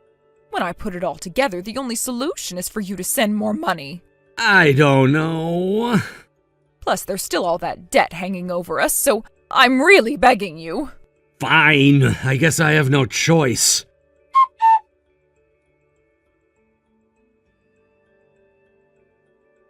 Hey, Brock, you should really be ashamed of yourself. What? Dad, you barely ever reach out, and now suddenly you're contacting me just to lecture me? What's this all about? You've been slacking off on the money you're supposed to be sending lately, haven't you? You think I wouldn't notice? Wait, what? What are you even talking about? Don't play dumb. It didn't take me too long to figure it out. It was weird from the start for someone like you working freelance or part-time to be sending us that kind of money. At first, I thought maybe you were just chipping away at your severance package from when you left your job, or maybe you even took out a loan just to keep up appearances. Am I right? But there's no way you could keep that up long-term. You're not fooling anyone. I knew sooner or later the well would dry up. Where are you getting these ideas from? It's obvious when you think about it, but when I look at Mark now, he's something else. He's doing everything right. He graduated, got a job at a major company this year, and do you know what he's done? He's already started sending us money. It's like you two swapped places. He's stepped up where you've fallen down. Guess how much he's sending us? $5,000, Brock. That's right, $5,000 every month. Mark really knows how to support his family. You should learn something from your younger brother, honestly. What? $5,000? Mark? Dad, that doesn't make sense. How could Mark, who just started his career fresh out of college, afford to send you that much money every month? And wait a second, what's this about me only sending $5? Where are you getting that from? The $5,000 you're talking about? It's coming from me, not Mark. You? Are you trying to be funny? You, a part-timer? Don't make me laugh. You're trying to tell me that someone in your position can afford to send that kind of money? Dad, come on. How many times do I have to explain this? I'm not a part-timer. I'm freelancing. I've told you this before, but you never seem to listen. Freelancer, part-timer, same difference. At the end of the day, you're still just scraping by. You might think you're doing well, but we both know the truth. You still don't get it. Fine. How about this? Why don't I just stop sending the money altogether? Would that be better for you? What? The money, Dad. I'll stop sending it. You're always saying how it doesn't matter and calling it $5. So if it's that insignificant to you, maybe it's time I stop sending anything. Go ahead then. Stop sending it. If you think your little contribution makes a difference, then by all means see what happens when you stop. You really think losing $5 is going to hurt us? Come on, Brock, get real. Dad, I'm telling you, it's not $5, it's $5,000. And you're saying you're okay if I stop? If that's what you want, I'll stop sending the money. But you'd better be sure about this, because once I stop, I'm not going to start again. You really think we need anything from you? You seriously think losing your tiny contribution would make us struggle? Brock, you've got to stop thinking you're more important than you are. There's no way losing your so-called $5,000 would affect us. We'll be just fine without it, trust me. Mark's already got us covered anyway, so we don't need anything from you. All right then. If that's how you feel, I guess this is a weight off my shoulders. Not having to send that money anymore is actually going to help me out. I didn't want to bring this up, but lately, the amount I've been sending has been getting out of control. The last few months, I've been sending nearly half of my monthly income to you guys.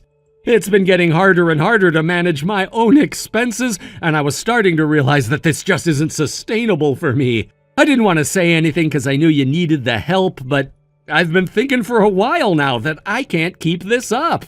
But you know, Mark's out of school now, and he's moved out of the house into his company's dorms. He doesn't need me to help pay for his tuition anymore, and it sounds like you guys are getting by just fine with what he's sending. So if you're saying you don't need my help anymore, then I'm gonna take you up on that. I won't send anything from now on. Good! We don't need your money. It's about time you admitted you were struggling. I knew it all along. You were trying to play the big shot, but you were barely keeping it together, weren't you? Yeah, you said it yourself. You don't need me to send anything, right? I was planning on transferring this month's money next week, but I guess I'll just hold on to it now. It sounds like you and Mark have everything under control, so I'll stop here. But... Nope, no buts. I'm taking your advice and stopping the payments, so thanks for giving me the green light. This'll be the last time we talk about this. I'm done.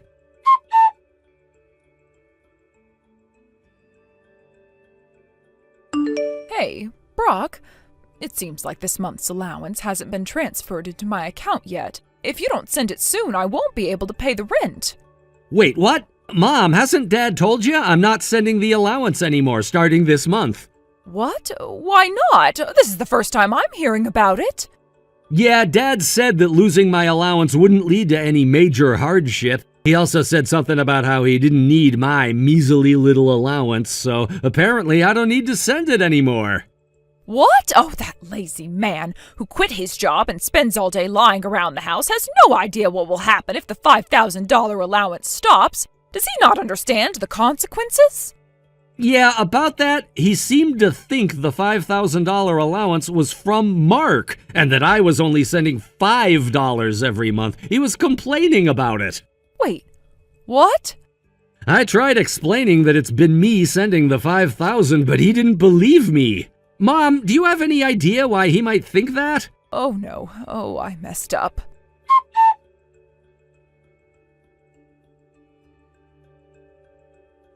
Hey, you! Huh? Is it true that you've stopped Brock's allowance? Yeah, that's true. Honestly, cutting off a measly $5 isn't gonna make much difference. What have you done? Look, let's be real. With such a useless son, what difference does it make? Besides, we have Mark now. He's been sending us $5,000 every month from his job at a major company. So I really don't see why we should worry about Brock. But it's Brock we're talking about. What about him? The $5,000 allowance is actually from Brock. Wait, what? Are you serious? Yes. But you told me that the $5,000 was from Mark and that recently Brock was only sending $5. How does that even work? Well, Mark told me he stopped sending money. Wait, what? He said that living alone in this expensive city makes it impossible for him to keep sending so much money every month. So the $5,000 from Mark is actually Brock's money? Exactly. It turns out that the Brock we thought was a failure is actually doing quite well. I don't want to accept that reality. But Brock is just a part-timer. In that case, Mark from the major company is the one who's successful. Well, Brock is actually running his own business now. He's a company president. Huh? I didn't believe it at first either, but one of the neighbors showed me a magazine with his face on it, and he was featured in a story. He quit his job, went freelance, and then started his own company. I was forced to accept reality after reading that success story. Why didn't you tell me this before? Why keep something so important a secret? I did tell you, but you still don't understand the difference between a part-timer and a freelancer, so it ended up looking like Mark was the one doing well. Oh, you've always favored Mark, bragging about him to the neighbors, and now it's hard to correct that image. Seriously? Look, more importantly, we need to ask Brock to restart the allowance. If this keeps up, I won't be able to pay this month's rent or utilities, and I won't be able to pay off my debts. I might not even be able to buy the seasonal new handbag. Right, and I need to fund my gambling next week. I need to contact him quickly. I really can't believe you didn't understand this sooner. You've been talking about Brock like he's some kind of a loser, while he's actually doing much better than we thought. It's just hard to believe. Every time we talked about him, it was always in a negative light. I assumed he was just floundering without any direction, not a successful entrepreneur. Well, that's the mistake we made. We were so focused on what he didn't have that we failed to see what he was achieving. This changes everything. I thought he was just wasting his time at home while Mark was making something of himself. I didn't realize Brock was actually working hard in his own way. Exactly. We need to fix this before it's too late. I mean, we could lose our connection with him, and then where would we be? I'll reach out to him. Maybe we can talk about getting the allowance back on track, but also find ways to show him we appreciate what he's doing. Yes, that sounds perfect. Let's not wait too long, or we might lose him. I'll do it right now. Good. I really hope we can fix this. All right, I'll text him right away.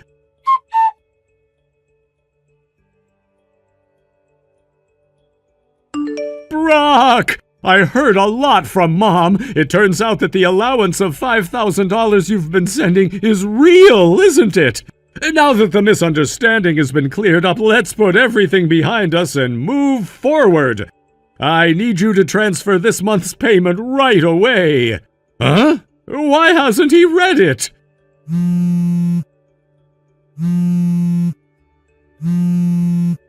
Seriously, Brock?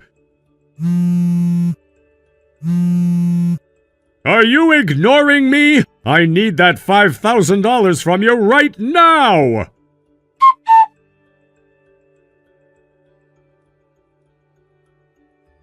Actually, the remittances I had been sending were done in consultation with my uncle as a final act of kindness. He told me that if this doesn't work, he would throw my parents into a place where they would be reprimanded, setting up a 24-hour surveillance system to ensure the repayment of their debts. After all this, he confirmed the current situation where the condition of working for the remittances was not being fulfilled. Finally, my uncle decided to take action. As it stands now, my parents have had their means of communication taken away, and it seems they aren't even in America anymore. I feel a sense of relief knowing that I can leave this to my uncle, as he will handle everything effectively. By the way, my younger brother Mark looks genuinely cheerful now, having finally been freed from our parents' overindulgent love. We've always had a good relationship as brothers, and right now we're living together in a certain part of New York City. We've been discussing how we want to lead solid lives, learning from our parents' mistakes and avoiding the same pitfalls.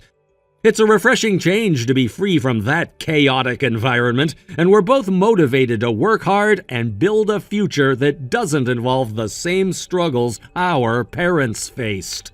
Mark has started working at a major corporation, and he's enjoying the stability it brings.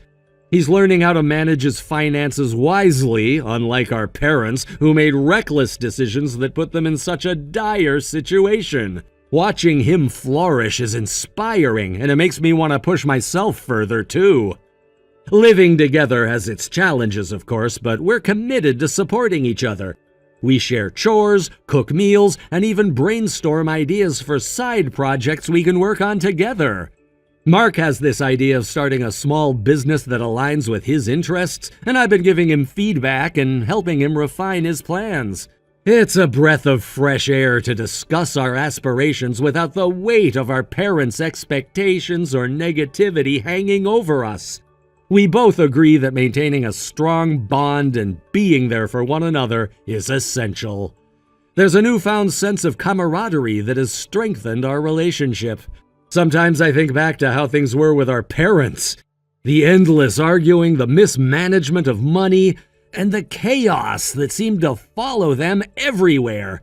I realize now how much that environment impacted us. We spent so much time trying to navigate their issues, often sacrificing our own needs in the process. But now, Mark and I can focus on our own paths. We're excited about the opportunities that lie ahead. We even set short-term and long-term goals to help guide our journey. Every week, we sit down together to review our progress, making adjustments as necessary, and celebrating our small wins. One of our shared goals is to travel together. We've always wanted to explore different cultures, try new foods, and create lasting memories outside of our old life. We've started saving a little each month, and we've already made a list of places we want to visit, like Chicago, Las Vegas, and even some international destinations like Paris or Berlin someday. We often talk about how this new chapter in our lives is a chance for us to redefine what family means to us. Instead of relying on our parents, we're building a family of our own, one based on mutual respect, understanding, and support. It's liberating to take control of our futures, and we're determined not to repeat the mistakes of our past. Having my uncle involved has been a huge relief. Knowing he has my back allows me to focus on my career and personal growth without constantly worrying about our parents' situation. His actions have shown me the importance of having a solid support system, and it's inspired me to be that kind of support for Mark as well. With all these changes, I've also taken the time to reflect on my own aspirations. I've been considering what I truly want to do with my life outside of just making a living. I want to pursue something meaningful that can help others too.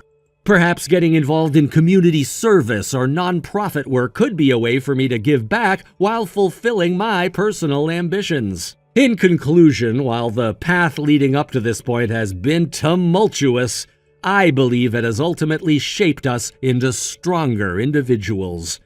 Mark and I are not just surviving, we are thriving, and I couldn't be prouder of what we're achieving together. Here's to our journey ahead, to the lessons we've learned, and to the lives we will build, one step at a time. Thank you for watching and listening. We hope you enjoyed the video. Don't forget to like this video and subscribe. Also, feel free to leave a comment about what you thought of the story. We look forward to seeing you at the next story. Thank you for watching. Please subscribe and hit the like button. See you next time.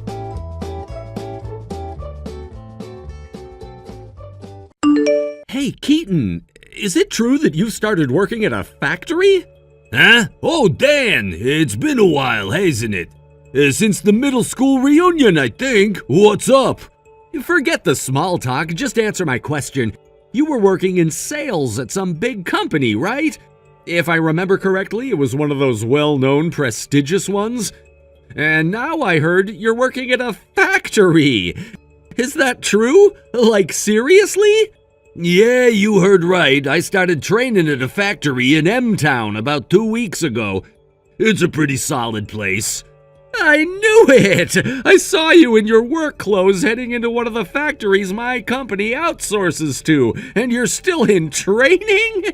So let me get this straight. You're 30 years old and you're a newbie at a factory? You gotta be kidding me. That's just too rich. I don't really see what's so funny about it. What's not funny? I mean, come on, you've got a good education, a decent degree, and you worked for one of those big, shiny companies. You probably wore a suit and everything, and now, what, you're in a factory? What kind of twist of fate is that? What happened? Did you mess up so bad they had to kick you out? I can't stop laughing. You went from climbing the corporate ladder to what, the bottom rung of a factory job? That's gotta sting, right? Now you're basically working for a company that's under mine. This is way too good. Man, remember back in middle school, you were always ahead of me, Keaton. Always. You got elected as student council president, leaving me in the dust. Everyone liked you. Even the hottest girl in school had the guts to confess to you. What was her name again? Jessica, right? You had it all. I turned her down, though. It wasn't a big deal. That's exactly why it pisses me off, you know? Like, who even does that? Someone like her confesses and you just casually turn her down? You didn't even care. You were always acting like you were above it all. That's the kind of thing that really sticks with a guy. It's why seeing you now in a low-paying factory job feels so damn satisfying. It's like the universe finally gave me a win. Here you are working at some factory while I've got a steady job and a good salary at a better company. It's poetic justice if you ask me.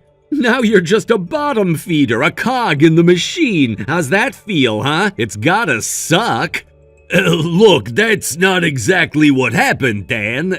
There's more to the story than you think, but honestly, after hearing you talk, I don't feel like explaining it to you. It's clear you're just here to gloat. Oh, what's this? Is that supposed to be some kind of lame excuse? Come on, man, don't act all high and mighty now. I get it, you're just bitter trying to play it cool because you can't stand the fact that you've fallen so far. But the truth is, you're at the bottom now, just like the rest of the losers who can't make it. It's gotta hurt, huh? Admit it, seeing me doing better than you has gotta burn a little. You know, Dan, you're exhausting. Seriously, I didn't leave my old job because I failed. I left because I wanted something different. But I'm done with this conversation. You're not worth the effort. Wait, what? You're just gonna walk away? What, can't handle a little truth? I thought you were tougher than this, Keaton. No, it's not about that. It's just that I got better things to do with my time than argue with someone stuck in the past. So yeah, I'm out. Later, Dan. Hey, don't just walk away from me. Keaton!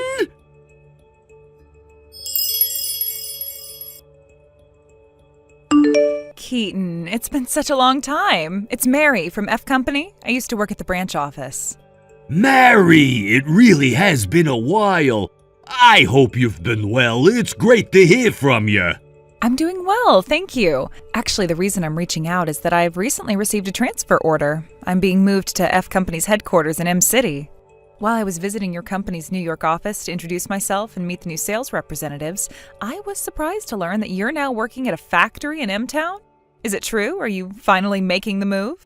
Yes, it's true. It's been a long time coming, but my father finally told me it was time to begin. I'll be traveling around a lot for a while, visiting various locations and learning the ropes. But to start, I'm undergoing training at the factory in M-Town, which is close to my hometown. After this, in about 3 months, I'll be heading to the Texas branch for further training. I see. Well, that sounds like quite the journey. Sounds like you'll be very busy for the next few months. Well, it's a bit sad that we might not get to work as closely together anymore. I hope we can continue to maintain a strong relationship between our companies. I'm looking forward to working with you, even if from a distance. Absolutely, I feel the same way. Thank you for your continued support, and I look forward to working together with you and F Company in the future. Actually, there's something else I wanted to mention while I have the chance. If you're available, I'd like to invite you to something. You see, in just about a month, F Company will be celebrating our 20th anniversary. We're planning a special event to commemorate the occasion, and we would be honored if you could attend as a guest. Wow, has it really been 20 years already? That's incredible! Congratulations to F Company on such a remarkable milestone. It must feel like such an achievement. Thank you so much. Oh, we're really excited about it. It's a huge event for us, and we're planning a big celebration. And as someone who's been an important part of our business relationship over the years, we would love to have you join us. How does that sound? Me? Are you sure? I'm honored that you think of me, but I didn't expect an invitation to something like this. Of course. In fact, your company's senior managing director will be attending as well, representing your company. It'll be a great opportunity to reconnect with him and other industry leaders. You're someone who's played a significant role in our business dealings, so we definitely want you there. I see. So the senior managing director will be there too. That's quite an event. Exactly. We're really looking forward to it, and it would mean a lot to have you there. Wow, since I'll be nearby anyway and it's such a special occasion, I'd be happy to attend. Thank you so much for the invitation, Mary. I'd love to join you for all the celebration. That's wonderful to hear. I'll make sure to send over all the details about the event soon. I'm really glad you can make it. I know it'll be a fantastic event, and it'll be great to catch up in person. I'm looking forward to it as well. It sounds like it'll be a memorable evening. Thanks again for thinking of me. I'll see you there. Absolutely. See you at the party, Keaton. Take care until then.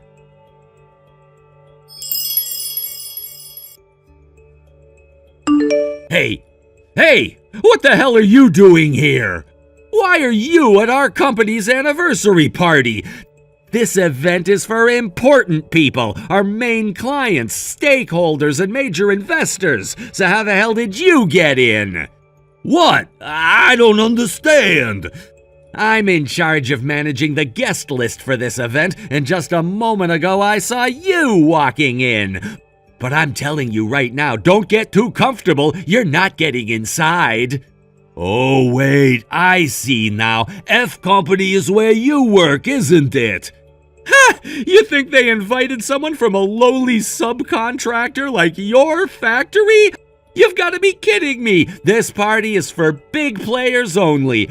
There's no way they'd invite someone like you from the bottom rung. You're from a subcontractor. They don't get invites to events like this. Seriously, what were you thinking? You're really overstepping your bounds. No, that's not right. The invitation clearly states that all business partners, regardless of their status as prime contractors or subcontractors, were invited. There's no distinction. Ha! That's rich! You think that just because you're technically a business partner, you belong here?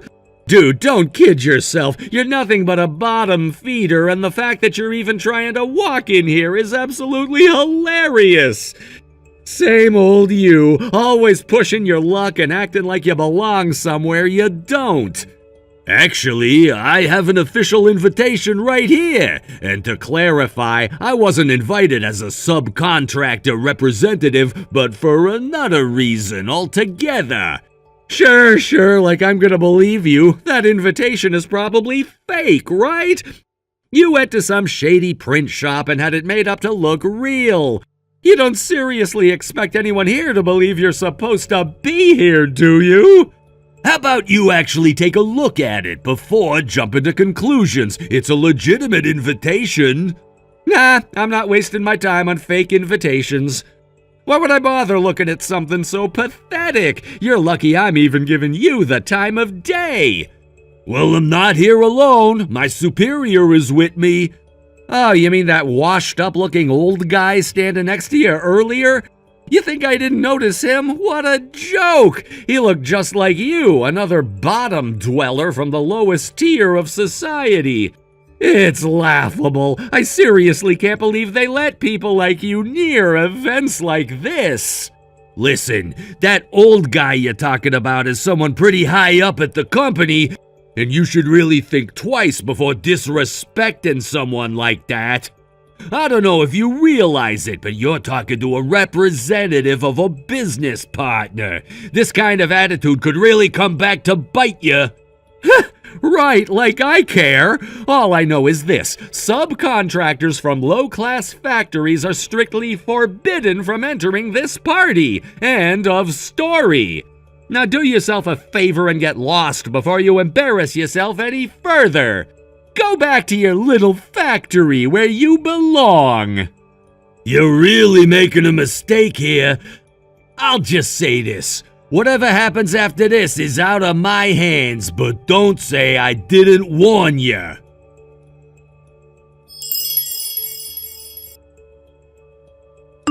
Keaton, thank you so much for attending our company's 20th anniversary party. We are honored to have you here as a guest.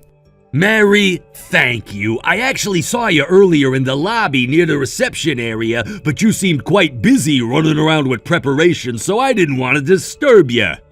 I was hoping to greet you directly, but it's been a little challenging. Where are you right now? Oh, my apologies for missing you earlier. Yes, things were a bit hectic with the final preparations for the event, but now everything is running smoothly. I'm currently inside the main hall near the entrance to the banquet area. Are you nearby? I can come out to greet you properly. Well, how do I say this? Unfortunately, I'm currently heading back. Let's just say it's because of an unpleasant situation at the reception area. I don't think I'm going to be able to stay. Wait, what? Heading back? What happened? Did someone say something to you? Please, tell me what's going on. Did someone make an inappropriate comment? Yes, actually. There's an employee of your company by the name of Dan, correct? He works in the General Affairs Department, if I'm not mistaken. Dan? Yes, we have a Dan in General Affairs. He's currently handling some of the reception duties for the event, along with the rest of his team. Oh no. Oh, don't tell me he said something disrespectful to you. Unfortunately, yes. Dan and I were classmates back in middle school, and it seems he still holds some sort of grudge against me. He found out that I'm currently in the middle of training at the M-Town factory and assumed the worst. Without even letting me explain, he started throwing insults, saying things about how I'm working for a lowly subcontractor and that someone like me doesn't belong at this kind of event. I can't believe this. Oh, I am so terribly sorry, Keaton. That is completely unacceptable. Please, I insist that you don't let this affect your evening. If it's all right with you, I would be honored if you would still join us at the party.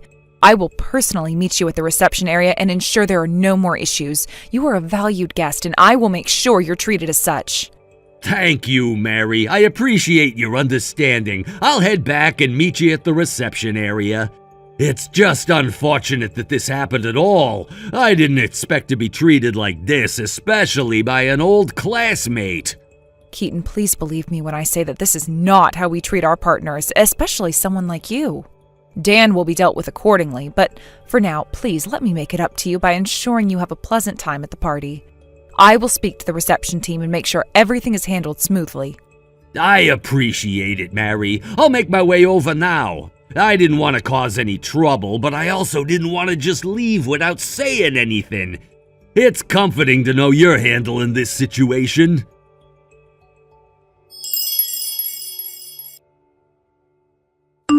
Dan, what on earth have you done?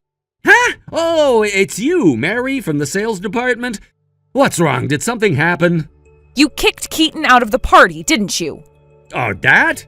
Yeah, I did. Some lowly worker from one of our subcontracted factories had the nerve to try and sneak into the party. So as the person in charge of reception, I made sure to get rid of him immediately. He had no business being here. What were you thinking? First of all, both subcontractors and main contractors were invited to this event. Wait, what? And more importantly, Keaton isn't just any factory worker. He is the heir to A Corporation's CEO, the most important business partner we have. He's their future president. What? And the person he was with, that was A Corporation's executive vice president. The executive vice president? I can't believe this. What have you done, Dan? But Keaton works at one of the subcontractor factories in M-Town. How could he be... That factory has been under A Corporation's umbrella for the last 2 years. Didn't you know that? It is? Yes, the operations within the factory haven't changed much, so they're still working closely with our company. But the ownership shifted when A Corporation acquired it. I didn't know. Keaton is currently undergoing training in different locations to prepare for his future role as the president of A Corporation. As part of that training, he's working in various branches to understand the operations and experience what it's like on the ground level. Right now, he's stationed at the M-Town factory, which is why you saw him there. No way! Keaton is gonna be a CEO and he's more important than me? Yes, and because of your actions, you've just insulted the future head of the company we rely on for business. I didn't know. I thought he was just some factory worker trying to sneak in. I had no idea he was someone so important.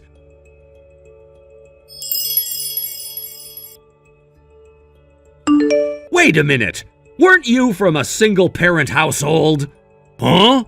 Back in middle school, you were living with just your mom, right?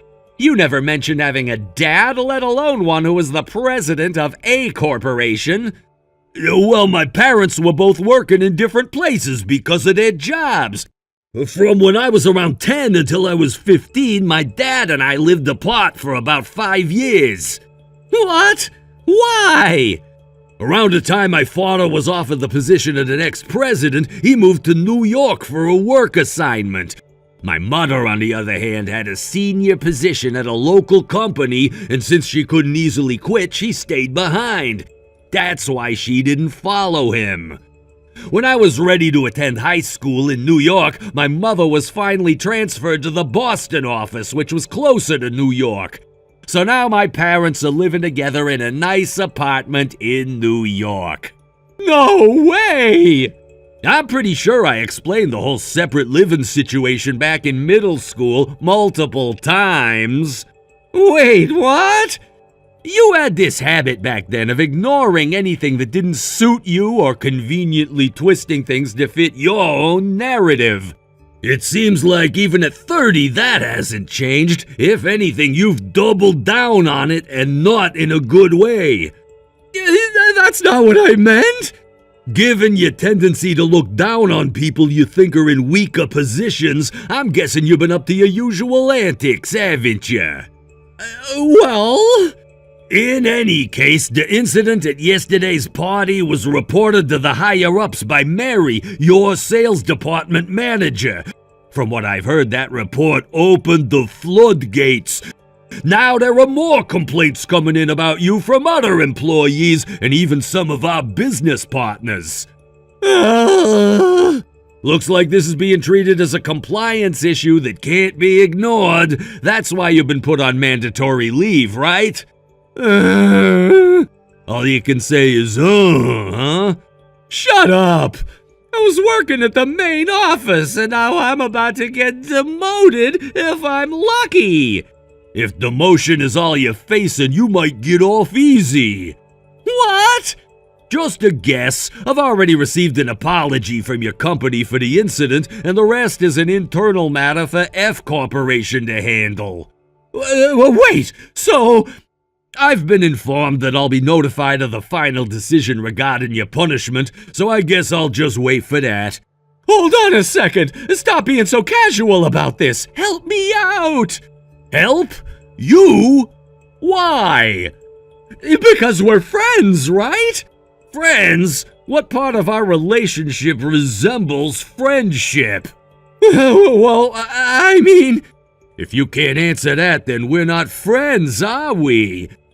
Wait, please! I'm busy and I don't have time for this. See you around. No, Keaton, wait!